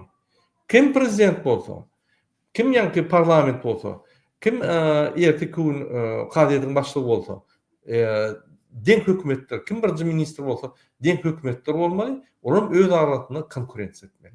Hiç bir hökümet ýurdu basy almaly. Hiç bir adam ýa topor ýa maşgala ýurdu basy almaly. Ine şoň üçin biz onu diňe öňe çykyp protestler bilen durup bilýär. Başga ýol, erwet ýol eline ýaragalmak. Muhammed ağa, Ha. Inni Türkmenistan'a geçeydin, Türkmenistan'a Ve gelin. de bir cumhur ben bir Aynen. nimeni görkezecek bolýan ha bir cumhur. Neme İran'da miting geçýär şu atla bunne. Şu at geçiyor yani. Ben barışlı bokumu dedik ahulları getirdi hükümete diye. Ben başımda bela aldım. Şu miting geçmiş onu kıyırıp oturdu. Ayçık kolyandan ne dindar getirden şu sebebi devlet halkın meselesini çözmeli. Şimdi bir topar aytýanda da hak birinin ne hak sebebi sen mesela robotçuların ikleglerini kanaatlandıracak oldun, onda yurdun içinde bayan olmalı, olar kovman. Olar kovdun, yurdun iktisadiyeti ödene. O zaman şimdi balans etmeli. O zaman sen neyin için adaletli çözeceksin? Bir kaptalı adalet değilsen, o kaptalın, o bir doğru adamın adaletsiz oluyor. Şunun için o devletin işi, devletçilerin işi. Balans etmeyen olmalı. Ahulun işi de.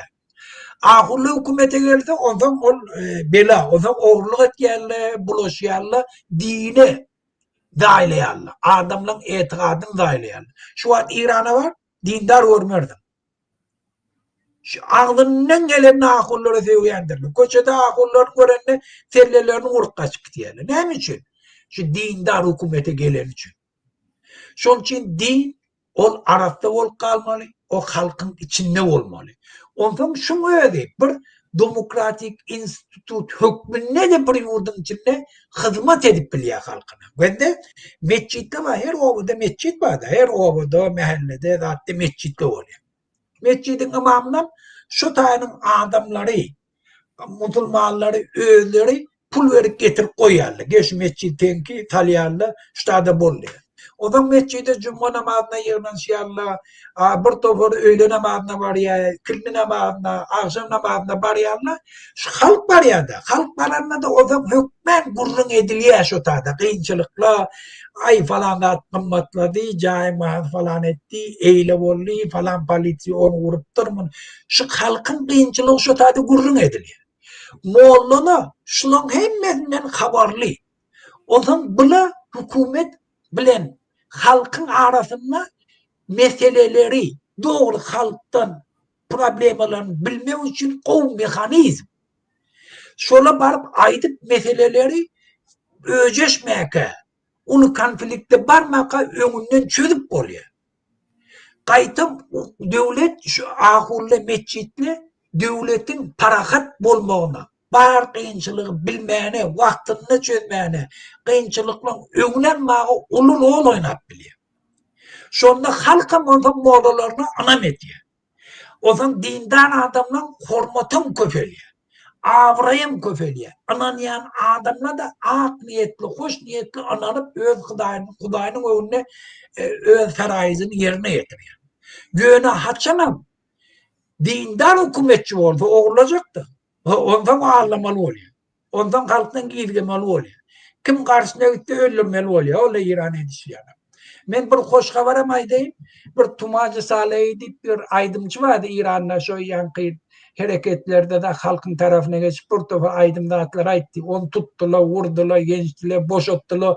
Son yine tutup ona atı verdiler. Ondan bir çıkış edip ayttık şu an boşaltmalı falan. Şu düğün şöyle boşaldı. Düğün şöyle boşalttı İran hükümeti. Ben ne diyecek olyan? Berdi Muhammed Dağ'a aytacak olyan şu karandadılar. İran'ı görün. Şu İran halkın isteklerinin önüne durabilmedi. O da var ya, onun istek boyunca onu boşadına, eğer şunu saklasa ziyan çekiyor. Öz yurdunu, öz canlarını kovpasını alıyor. Şu at Berdi Muhammed Dağ'ım şunu bilmeli, bizim aktivistlerimiz saklama. Siz öz üstünüzde öz belanızı alıyor. Şular sizin sonundan yeter. Fikretmeyin biz şuları aytmar, yadından çıkarar gider, ya olan karnaşı yadından çıkarar gider. Yok. İmenle şular neyse köp saklayacak olsanız, köp adar verseniz, şunca da size köp adar verirler. Şu da sizin bokurduğunuzdaki duran bir süngtür. Şunun için çalttan çalt boşadın, olurdan izbileyene de sonra hiç kim türmede saklamaz. Türmedekilen yağdayını düzeldim. Türme bizim halkımız şu. Şimdi kanun bozulma bolya bir doğru bilkastı bir ne doğru ne medvetiye türmen içinde yaşamağa şolara şert türetme. Türmede hükmen daşarı yurttan barıp kontrol edilme. Vot Yevrosoyuzun yine bir koyyan şerti şu. Türmelerin yağdayı dünya standartına kavat gelmeli. Şonu bağırlap duruyorlar. Şol için Türkmenistan'ım eğer türmelerin yağdayını kavat çok oldu.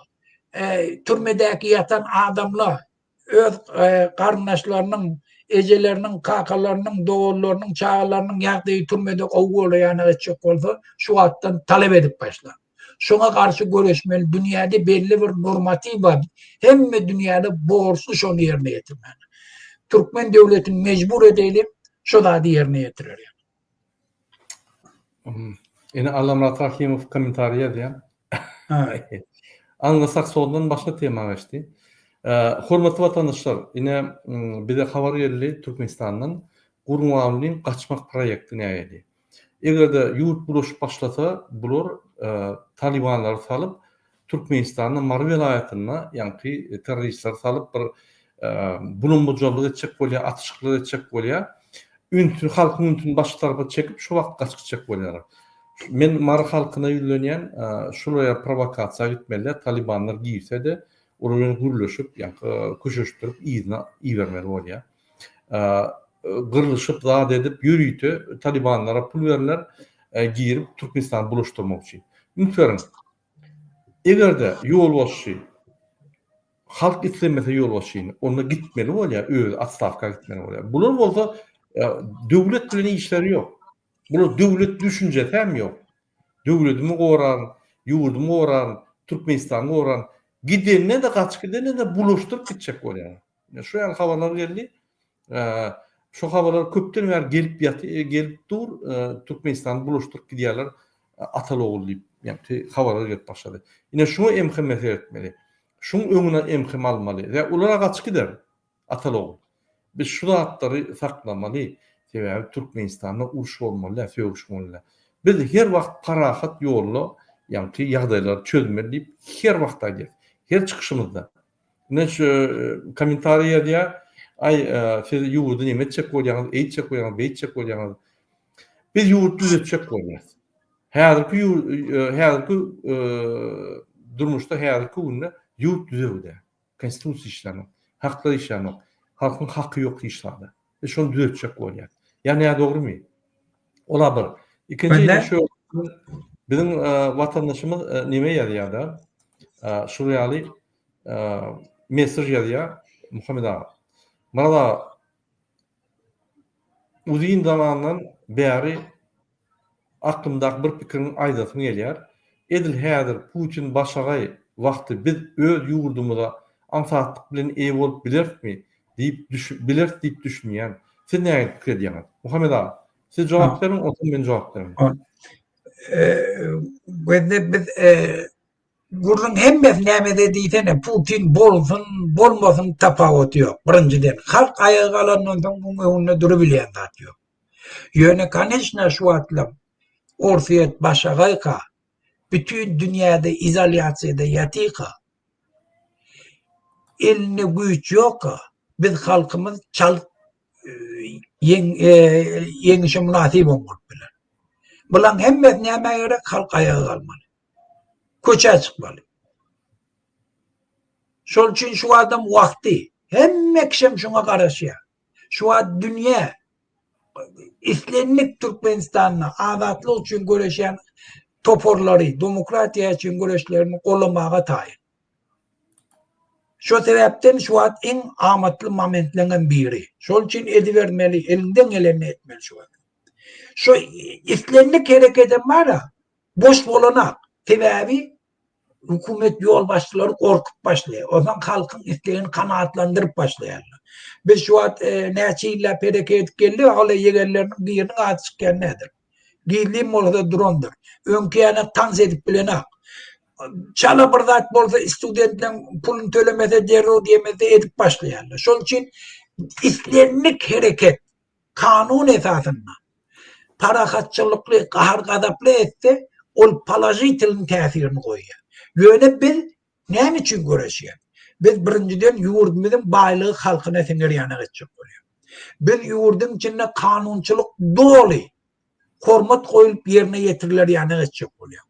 Biz yurdun içinde, hükümetin içindeki işleyen hem sferasındakiler vaziyatga almağa mecbur bolmany.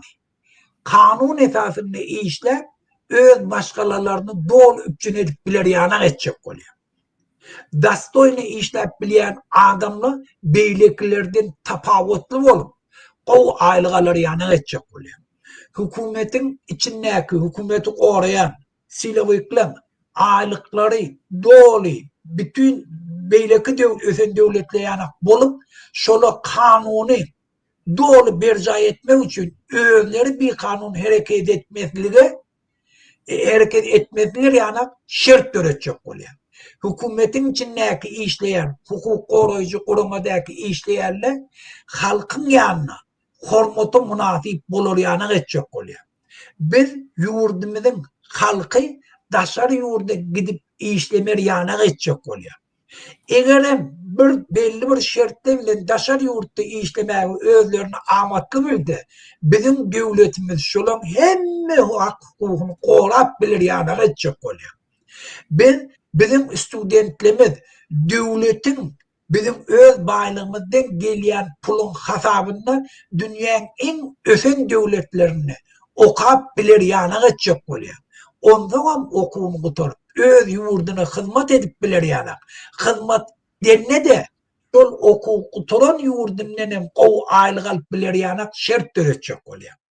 Ben yurdumuzda hiç bak yaşlı adam yani pensiya çıkarlar öz çağalarına dar bolmanı öz gününü dol ayrap bilir yana geçecek oluyor. Biz invalidli Türkmenistan'ı öz kostarlarına adar bolmur yana hükümet taraftan dol üpçünçülüğü şolara belir yana geçecek oluyor.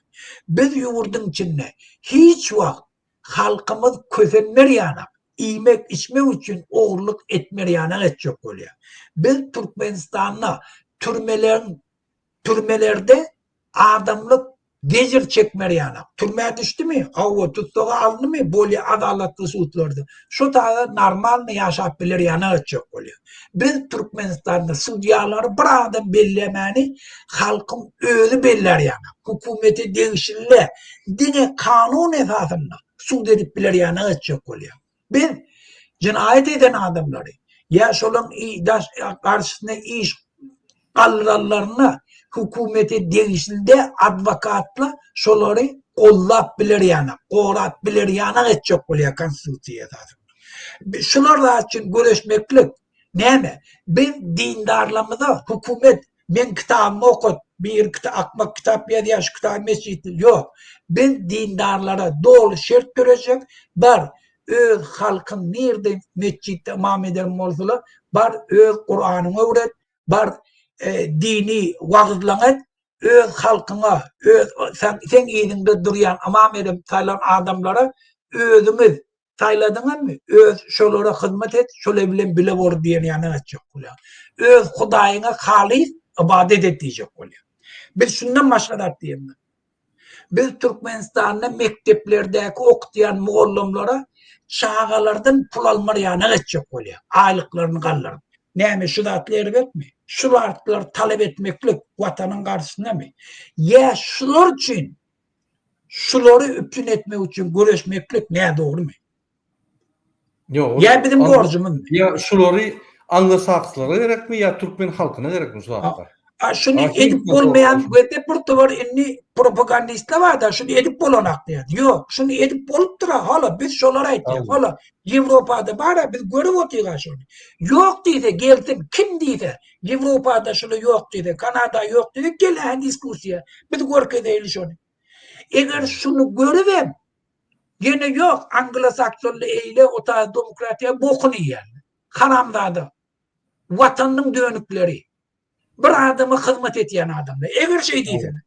Barda biz akmakta gelip para Biden'in akbalını ölmüş, son akbalını bağlayacak. Ya on eden buzurluğunu biz aklayacak oluyor. Biz akmakta o.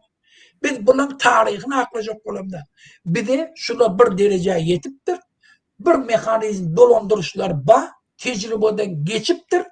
bir yurtda da, 2 yurtda da, 10 yurtda da, 70-80 yurtda geçipdir. Şolan hemmesinin tecrübesini yığına bizim yurdumuz şunu yani prinsipte dolandırmalıya. Eğer bundan kovfun tapsa, onu ütketmeye de yine şert öğretiyek mi? Demokrat ediyenmiş şol. Halk ananta şuna bana şu yol bilemedim. İnni şu zat bulmaya demeklik ne mi? Akmaklık. Şunu halka düşündürecek olayan, şunu edip bulanak demeklik halkın düşmanı. Bardadı, gözlük görüp, şunu yok bulanak demeklik akmaklık. Şu diktatörü kal ol demeklik akmaklık. Putin'i kollayacak bulmaklık akmaklık. Ya dönüklük. Doğru. Muhammed ağam, yine benim cevabım vereyim. Elbette men öňüm çykyşlarymda aýdýardym. Bizde äpşiki mümkinçilikler dörak başlady. Şol Putin näçe gowşasa, şonça bizim mümkinçiligimiz bar. Biz öňe çykyp, ýeňip demokratik sistema geçirmede Putin goşunlaryny iýermek. Şonkuny Putinin goşuny ýok. Putinin ýanky sallatlar peterli. Onun harby gullukları peterli, onun harby yaraglary peterli. Siriýany taklap bilen ok, hiç şad bilen ok. Gitdigiçe Putin gowşa diýmek, Gurbanulyň arkadagy gowşya. Biz egerde ýurdumuzy elimize aljak bolsak, ýurdy hiç kime garşylar, garşy hakykat çek bolsak, häzir wagty geldi. Şol wagt, häzirki wagt taryh wagtlar. Şonuň üçin biz hereket etmeli. Bize mümkinçilik bar. Diňe halka bagly.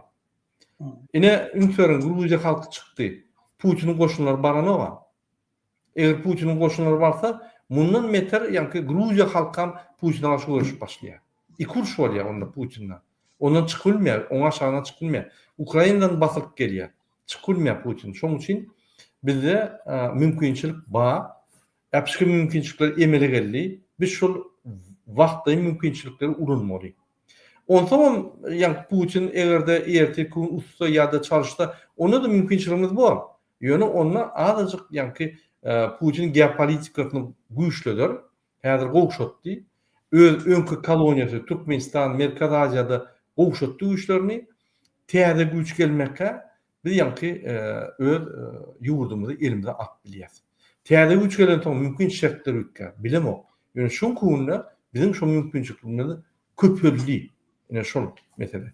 Muhammed ağa, Türkmenistan temasyny çäýeliňni. Bolýar. Yine bize bir video geldi. Bize değerli yine video nimeden noktalar da bizim aktivistlerimiz. Yani bir mut men görkezin şonu.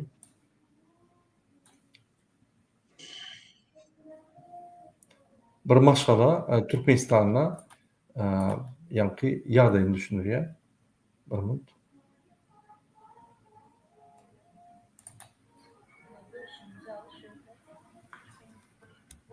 Yuvarlı çayımız vardı. Çayın ortasında 3 salçıklığım vardı. Pardon. Sonralı çayımızı koyduk.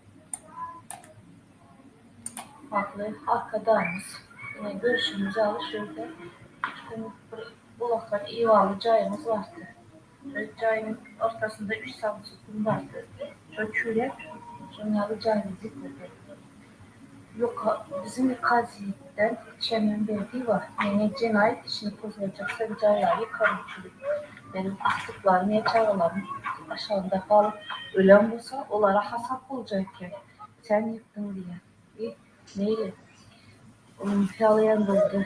Cinayeti çektirecek olup her şeyi oyun saldılar, taraf oldular. Kaziyeşler, onlar taraf oldu. $7.000 küne cayımızı alan olsa İngiliz bize şu yıllarda 1 milyar 339 bin manat yazıktı. Bunu iki esse edip biz tülememiş bizim yağdayımız yok. Halda aldım, halda tülesin. Ben bir dönemimi kezatları için şimdi azap görmeli. Azar görmeli hem cevir çekmeli yine. Ya bizim İspanyolisi gelip bizim kondisionerleri kubarttı. Yazda çağalarımız kıynaldı. Halageliklerimizi alıp gittiler. Çağalarımız kıynaldı. Ömlerimiz olsa alıp gittiler. Günahsız yere bizi şey ettiler. Emlaklarımızı aldılar. Neyme biz indi çevir çekmeli mi? Biz beyince ilk gelsedik, çalış beyince ilk gelsedik. Bu söylemeli mi? Hörmetli arkadaşım, siz köme etmeseniz başka köme eder ya adamımıza yok. Ben indi çağla bilen köçeye gidip yaşamalıysak bilemok bizi atacak bulutlar bu caydan. Bu cay proyekte hem yok esasına alanda. Bizim onu böyle umarıp geçtik. Cayımızı kılamazsa böyle umarıptan geçtik. Şimdi buna asılıdırlar kazetler. Bu cayını alacak deyip. Kazet, paraxorlar sizin kanununuz boyunca hiç kişiden yapılardılar. Özlerine göre, özlerine kanun düzüp, özleri yerine yetirirler. Paraxor hem de paraxorlar, onlar taraf olurlar. Paraxorlar. Hörmetli arkadaşım, siz köme etmeseniz bize hiç köme edecek adam yok. Bizim arşik hayatlarımıza seyreden adam yok. Arkadaşım, sizde var, ümidimiz size bağlı. Muhammed ağa yeni bir video görkeyin indi arkada näme diýär? Ol näme diýär-de Lukashenko her aýda bir mem çykarýar. Mem diýmek bir gülkünçlap. Ine arkada diýýän bir kezzap, ganhor, ola mem çykarýar. Gelin şu memini ham dinläp görelim. Näme diýär bu adam bir sogat kellesi giden ganhor kezzap näme diýär? Gelin şu Muhammed ağa sen bir öz kommentaryňy bersen iki video. Müslümançılıkta Muhammed Peygamber'in 63 yaşa yetenine onu da eyyam ol ilinişine hormatı yaşıydı artandır. Eğer de şunu makul yüzden gelecekte Türkiye devlette kuramazın aksakallan genişi değerli Türkiye dilli devletler kuramazın yaşlılığın genişinde artandır da maksadı layık olur diye fikir eder. Severi. Gelin. Şundan noktadan alalım. Ne diyor aramızda? Hepimiz gül ya. Yaşlı diyen hormatlı fiilağı öne sürelim. Ün Muhammed ağa. Şun kommentaryny derdiňini akıllı hem müň lider diýendir arkadağımda çok rahat. Üstünden gülüp diyorlar brada. Ona seyret üstünden gülüp Очень грамотно говорил наш arkadaş. Canınız sağ olsun, sizin sayanızda rayetlik ölüm size söyleyen. Day Allah zdarı našim arkadaş biz aygara canınız sağ olsun Kakamcan 83 yaşına. Приветствую нашего arkadaş. Daran Muhammed Peygamber'e yaşıl diyen adam yok. 60 yaşta öldü. Peygamber boldy. Yaşıl bolup görünok bir günem. Bu bolsa öz fantaziyasy bozup. Ben düşündürmemizjekkä gülkin gelýär sebebi şu zatları näme kelletdi ele şu idiotyň. Yaşly aksakal diýmek ýa-ni bir ençeme ýaşa baryp sakallar agyryp durmuş tecrübesini geçen adamı değil ya. Yaşlı. Näçe ýaşdan başlap yaşlı diýjek? Muhammed Peygamber ine 60'da öldü. Ne şondan başlap yaşlı diýmeli. Ol yaşlı bir günem bolmady. Ondan ol yaşlı diýip sen bir jemnete bir teýärde bir zat sokjak bolýan. Yaşlı diýip. Ay bir mene düşünýär. Bu karanlarda dinin nämeligini bilen ağaç diýip bir zat bar Türkmenlerde. Türkmenlerde var orada. Peygamber yaşına yetti diýip ağaç berilýär. Peygamber yaşına yetti diýip. Gurrun şonu adam şu yaşa yettim Hudaý maňa şu yaş berdi, Hudaý ol berilýär. Ýöne ol hiç bir derecede de ne dini tarapdan hiç zatdan. Ýöne bakmagy görgende biz näme üçin göreşmeli? Bizim pulumuz bilen bizim halkymyzyň çağlarynyň agdyndan alyp Türkiýede közenip beren adamlaryň agdyndan alyp şu karamzada Türkmenistandan liçni samolyot bilen uçup gelýär Wengeriýede aýtýan sözüşi bütün Türk döwletleriniň ýygnagyna aýtýan zady karamda. Şol üçin aňyrdakyly gülýär otur. Näme narkoman mı kim bu karamda diýerler. Hemmeden içinden şey diýer. Ya o zaman Kim Türkmenistan Özüm var şu Bir- Türkler var Türkiye'de ne illi bizim halkımız gödenip görür. Bu haramda kim ayrı? Bileme utanman şunu. Şimdi barıp şu dağda ait yani akıllı mı kadi ait yani şu. Hmm. Şun yana haramdadan şimdi biz Türkmenistan'ı şuna hava diyeyim. Bunu 50 edeceğim. Atı verirlerden az şu haramdadan. Aynı atı bölümlerine basıp nimetmeli. Türmede oturup yadan kitaplarını terden okuduk. Ondan resenze yazdırmadım o. Ağzına salmalı ağzına haram. Muhammed ağa, inni yalnızca bizim bir ayar maşgalamız öz durmuşunu beyan etti. Şuna da cevap hükmünü öz samolyotun minip, yani Gurvan uli, Vengriya varıp, halkın meseleleri gozgaman, halkın problemlerini çözmeyen, şu yerde bir killetine gelen idiot fikirlerine geldi. Yine hormatly vatandaşlar, Muhammed ağa hazır efirden çıktı, bir 5 minutlık men efir alıp barayın. Yalnızca siz gördünüz. Ayar maşgala. Muňa anglasakslarym gelip aýdanok. Muňa ýanky başga adamam Ýewropaly gelibem, ýanky Amerikanlar gelibem aýdanok. O görgülim durmuş şeýle. Jaýny kypdyrlar, bir topar ýere ýanky ýüllenipdir. Hiç kim çäregerenok. Inni diňe soňky etaby aldy, ýanky videolar. Şoňa video arkada ýüllenmek. Inni şu ýaly adamlar häzir ýüllener, soň görer hiç adam bolmaz. Aktivistler oluşup şunu öňe çykar. Egerde polis emheme şular basyp ýanky urup vadamyot alyp ýanky gyryp başlatar, onu halk eline ýargalarda grazny uruş başlar. Men ine şoň üçin aýdýan. Şonuň ykbaly Gurwanyň serdaryň ykbaly ölüm bilen oturýar. Ölüm cezalandyrıcı ölüm bilen oturýar. Biz şonu etjekkä bolup ýanky hökümeti hergede gepleşige çagyrýar.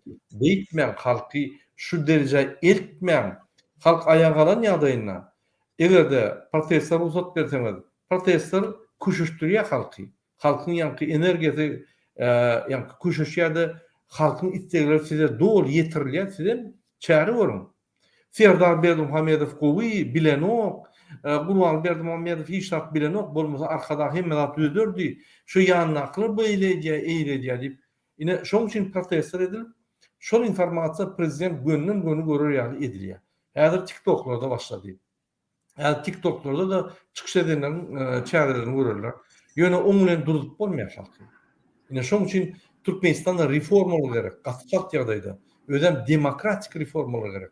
Başga ýanky diktator reformalar eýem geçirilip aňyr başyna ýetirildi. Beton diş geçdik. Inni demokratik reformalar gerek. Ýagny halkyň hal ýagdaýyny gowuruşdurýan, halkyň isteklerini kanagatlandyrýan, halkyň haklaryny uludýan reformalar gerek. Olam ýok sebäbi diktatorlar diňe halky gysmak bilen, halky ýa garyplykda $100 geçirmän saklamak bilen we halky diňe emhemlerin polisin üstüne dolundurmak bilen bu döwlet saklap gelýär. Ve başga ýol bilen oklar. Sebäbi bular halk saýlamady. Bular ukypsy. Halk hiç wagt şu ýaly adamlar öňe saýlamady. Muhammed ağa, ýanky aýal masala öz arzularyny ýanky wideoň üstünden arkada ýetirjek bolup aýdýar-da. Jaýny kypdyrlar, oňa ýüllenipdir, hiç ýerlemeden oklar inni jaý berjek bolýar 1 milyard näçe müň manat. Oňa da bu görgüliň puly ýok. Niýeden pul alsyn? Kondisionera çelli, haldynikden çelli akdypdyrlar. Ulu ýalam öz halkyna garşy genosit et bolurmy? Ulu ýalam dünýäde ýok. Koreýada da ýok şol ýaly. Koreýanyň kimçini halky bir zat bolsa oturup agdýar, kömek edýär. Finalda bu beşikli gidip ýanky tahtalary götürüp ýa kömek edýär halka.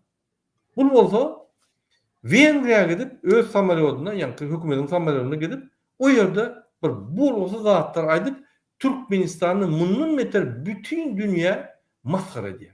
Muny diýjek? Deme burada böyle yankışı ayalyň meselette biz şu haramdadalar bir struktury döretdiler. Şu polisiýede işleýärler, sudy ispanlytlar, sudda işleýärler, ondan kenbede işleýärler.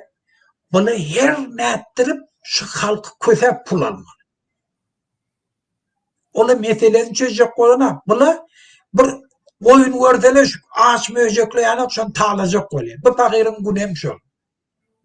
Bunu hiç kimim şuna kömek etmeye. Berdi Muhammed bana ne ettir?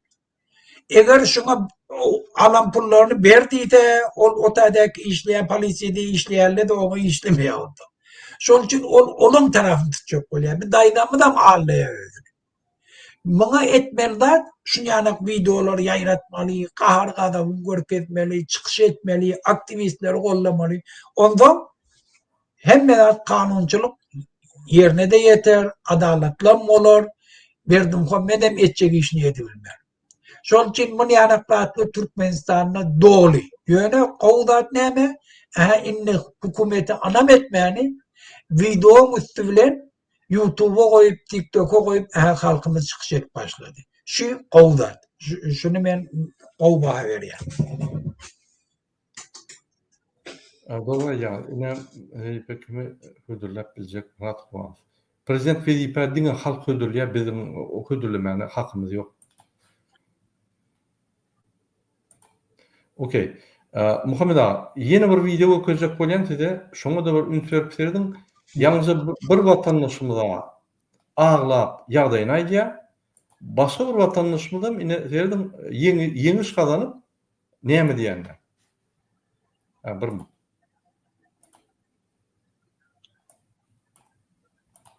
Хочется поблагодарить наших президентов. Давайте на туркменском даже. Formatı arkadaşlarımız yazarımız.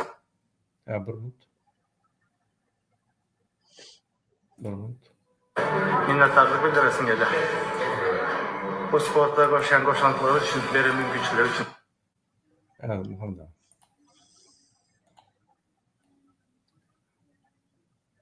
Yine, bir minut.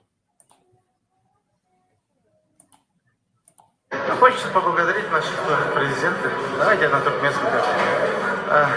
Formatı arkadaşlarımız yazarımız. Minnettarlık bildiresin geldi. Bu sportta koşantıları için, verimin güçleri için. Minnettar. Yine ülkenin bir adam ardına aydıp arkadağı közenyen deyip beylekam yeniş kalan yine de arkadağı ve ferdari yankı sağ olsun aydiya. Her vakt yine bizim vatandaşımız bir zadı unudiyada. Hükümetli işleyenler, sport ediyenler, beyleki zat ediyenler. Bunu fikir ediyor. Vatan arkada ve serdar deyip fikir ediyor. Vatan Türkmenistan'ın halkı ve Türkmenistan'ın konstitusiyası, Türkmenistan devleti deyip hatap eden o.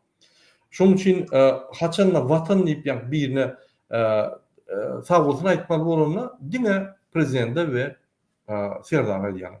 Yani şunu olun diyemeli zadı. Türkmen halkına sağ olun, ben şuraya öğünü östüm, Türkmenistan'la şuraya üstünü kazandım. Türkmen halkı dine öňe gitmeli ine menem goýulýan zat diýip bir Türkmen döwletine, Türkmen halkyna, Türkmen baýdagyna, Türkmenin bir Türkmenistan simwollaryna bir zat diýip goýulurdy. Arkada Alawaly serdar, Alawaly arkada bir düşünme zatdyr. Açyk ýallaklygy meňdi. Azajyk watany we prezidenti çalışýar, düşünceleri çalışýar. Prezidenti watan diýip ýa-ni seredýär. Vatanına prezident deyip seyrediyor. Ne şuraya düşünceler var mı Muhammed ağa? Murad ağa, şu vatan hiç halkımızda prezident, yani kurbanı ölüp biler. Ölürüm bir 10 yıla kalman. Ferdarım bir plançıyla yaşap ölür. Yönü vatan hiç vakit ölmüyor. Sen vatan için, yani ki vatanını bütün dünyada tanıtacak olup yeniş kazan. Yani sen vatanına Türkmenistan devletini yani bütün dünya tanıtacak olmayacaksın. Sen prezidenti, her gerek yine şunu olun şeyi ne diye. Ben düşünemem. Ya öyle düşünen yok ya da yürüytay yani yarın komentaryada ne ayrıca fikir ediyen olsanız hormatly vatandaşlar. Aydın Muhammed ağa. Anne Murad ağa, şu zat bizim halkım, bizim Türkmenistan'ın hem spesifikatı hem tragediyası. Spesifikatlarında ne mi? Öz oluştu bir nemesi. Ve bizim yurdumuzda devlet hem meradın eyeti. Her bir ösüşe sen yol aşacak olduğun özüne bir kaptırlı şu devlet var da devletin değişti kanunlarının üstünden geçmeli. Hemen adam şu bir adam eline bolon için sen akbalın şun eline de sen ne eli ola. Devlet bir fikretmeyen devlet Murat oğlunum o düşünüyorum yöne on kariyereti şolun kömek bilen bolu oturanda. Ol yoksa Amerika'da gel bilene. Şu nemeleri yetimem bilene. Şonsuz. Şolun sponsor bulmasa şon edivem bilene. O zaman ola da şu bizim halkımızın bağlılığı bilen şun yani adamları satın alıyorlar. Var. Şimdi ben sana kömek edeyim. Bu bakırla da şuna oluyor. Yani o kaptanlar öz vicdanının karşısına gitmeli. Öz vatanının karşısına gitmeli. Öz Sovyetinin karşısına gitmeli. Onu anan o der ki şu karamzada arkada olsun. O düşünüyor. Amerika'da yaşıyor. En özen demokratik devletlerde yaşıyor. Sayılı nehirli geçeceğini görüp oturuyor. Hükümet yol başçılarının karşısına nehirli çıkış etkenlerini görüp oturuyor. O bilip oturuyor onu. O anam değil o. O düşünmene medenak. Düşünümemek diye. Yani on durmuş başka yolu yok. Bizim halkımızın hemme bağlığını şeydir aldı da bizim halkımız zalojnik takla oturuyor. Bizim yazıcılarımızdan kitabını çıkartacak oldu. Şunun adını yazmasalar kitabı çıkamam. Bizim alimlerimiz, vraç, okaptır, bilimini alıptır, spesyalist. Eğer şunun nemesinden çıktı var ya, şunun suratını koymasa, ya çıkarayan kasasını almasa, işlep bilene. Oğurluk edip bilene, yaşap bilene. Şol için bizim hemen namusumuz, vicdanımız şu karamzadeli eğerlendiler. Şondan çıkmagam kıyın. Onu her kim oňurana. Şol için hemen öňe çıkan adamlara men kahraman ne diýär. Bizim aktivistlerimize kahraman ne? Şu zady döwdüler. Şulara görkezlik mi? Şuna karşı bolma. Yaşavam bolýa. Awlaýla bolup bilýär. Ýurdun üýtgerip bilýär. Ýurdun söýmem bilýär. Ýurdun geljegem şu aktivistlere bagly. Şuların hareketlerine. Şuna koşulsun deyip. Şunun bir etmeli. Temboliye daşarı yurttakiler. Görüp otuyor vatandaşlar. Daşarı yurttakiler. Siz yurdun mal çözüyor. Siz yurt düzeltip biliyemez. Bir dere şun veriyen payoklarına özünüz bağlama. Şol için onu dikelçek olmak. Onu ağabey verecek olmak. Ol sen çağan, sen karnınasın ağzından pul alıp. Sen yurdun ece kalkın bağlığını satıp seni karamzadaçılığa uğruyor. Sen şu dediğin bilen şu video hem işe kalıyor. Şu karamzadalan biteceğin gurruntur gidiyor. Böyle bir avrayçılık devlet murada kalıyor. Şunu bilsin. Öne çıkan artistler, yazıcılar, buradan edibilen adımlar bilin. Bu vaktlayıncadır. Avrayını değil. Öz gelecek akbalını bu karamzada bağlama. Öz Sovyet'imizin önüne, öz çağlarımızın önüne, öz aktif çoğunluklarımızın önüne küçelme. Bir avrayı olma. Geleceklerin sizin şahiden sözünüz için utanık geçerler. Şun yani kahraman dünyada o da ememen boyun nemesini görüşünde bir diktatör karamdada sağ olduğunu nimeyi ol anırda bir nemeliktir, ervetliktir. Şunu bilgin. Şu edeneyi hiç vakit yuvulmerdim çağla. Öz den duşlan önüne. Öz şol vuruşup şu atlım sen töwerengde kesberi şolun önüne de şu seni utandırır. Şol için devlet migrasyon bilasın. Şol adı etme. Oldu mu? Muhammed ağa, benim goşulýan ine Nurmagomedov var da. Olum MMA'da çempion bolan zat. Olum pujuny gollamaly bolsa, ýa-ni durdy da gollamaly. Hawa ýerine durdy. Men näme sportsmenlere ýülenýän öňe giden adamlara, bir zat üstünlük gazanan adamlara, ýazyjy bolsun, sportsmen bolsun, şahyr, aýdymçy, hemme urdan, ilim urdan bolsun, öz gazanan üstünlüklerini hapazada bulamam. Gurbany Berdimuhamedov bizim haklarymyzy diýip, bizim baýlyklarymyzy oglap, halky şu güne getiren adam şunkuňda korrupsioner gamhor. Öz yeňişini diýip, şu ýaly hapadada, ýani diňeme.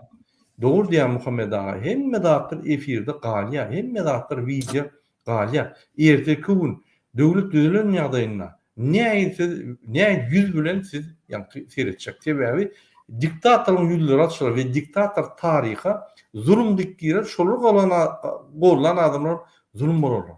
Zulüme hyzmat eden bolarlar. Şoň üçin Katkalim adyna alýada, kahraman bolup katkalim adyna alýar. üstünlük kazanmazda Gurban Serdar film bilen zalda tırnakka geçenok, size kömek edenok, maslahat verenok. Siz olursiz üstünlük kazanıp bilýäňiz. A nämetçe kazanan soň olar bidat diýmek. Olu sizin üstünlükde hiç dahili ýok. Mert bolun, namart bolmaň halkyňyza. Halk bilen bolun, halky bolan. Kim halky edýän bolsa, erti men bolayyn, düýeji bolsun, beýlik bolsun, yüzüni aýdym. Haramdada yüzüni aýdym kezzap, yüzüni aýdym gamhor diýip. Şoň üçin biz halk bolmaly. Şu ýaly ýeňiş kazanyna men ýeňişimi türkmen halkyna bagyşlaýan diýmeli. Men watanyma bagyşlaýan. Men şu ýeňişi ýürüýt etdim, türkmeniň baýdagy ýokargalar ýaly, türkmeniň ýani ady ýokargalar ýaly diýsem, sen bütün ömrüňi garrasaň, Tarihte adı galýar. tarihte galýar, garrasaň köçede geçen oglanjagym elini gysyp, bujoklap, sağ bol diýip türkmen sen ýani bütün dünýä awran etdiň diýip seni gollarlar. Ýöne tersine eden ýagdaýynda sen häzir gysgaça sen ýeňişiň kapalanyp galdy. Türkmenistan ýani bir düzelse, gatçak düzelse, seni Türkmenistanyň gazanan ýani gazanan bir zat gazanan oglany diýip hasap etmediler. Ýallap Gurbanly ýaly gamhorlary, kezzaplar golýan diýip hasap ederler-de awranyň gaçar. Şoň üçin ümidlerim şu zatlara. Biz ýürüýte siz tanqid etmek üçin näle şu düşünjäňiz bolsun, bir zat edilmede, mass media çykanmyzda, ya şura ýeňiş kazanmamyzda öz ýeňişiňizi hapadada bulama. Baýdanyň alyp çykyň Türkmenistanyň ýöne arkada bilen ol alawaly Serdar diýmäse, olar Türkmenistana degişler ýok. Türkmenistan zahvat edip şu dolandyr ýaly. Türkmenistan'ın emheme polis bilen dolandyr ýaly. Öz akly bilen halky östürüp, ýanaki kollegalaryny östürüp, bir akylly maslahatlar edip, akıl çöwükler adyp Türkmenistan gün ýoluna alyp giden o. Ters alyp giden katastrofa. Muhammed ağa, şunun bilen näme efir guturaýanymy? Olýar. Okey, vatandaşlar biz her gerek size bilinmeyecek bolýar, biz size düşünürjek bolýar. Eger de sizin soruňyz bolsa şu videoň aşagyna soruňyzy ýazyň ýa haýsy temadan çykyşlar gerek diýseňiz, biz şu temadan çykyş etdiler. Biz öz pikirlerimizi size aýdýar we sizin pikirleriňizi kommentariýada garaşýar. Kommentariýada pikirlerinizi aýdyň. Erbeden bolsa, gowan bolsa, ýalňyşam bolsa, oň hiç tapawy ýok. Hükman pikir edip pikirini östürmeli. Şoň üçin hükman her wagt açyk bolun, gürleşin, pikirinizi aýdyň, düşünjäňizi östürün, diskussiýa edin, gepleşik edin, kommentaar ýazyň, her wagt aktiv bolun. Biz sizden şonu isleýär. Näme, inneki duşuklar çelli, onu hoş sağ bolun. Hoş sağ olun, Murad. Sağ olun.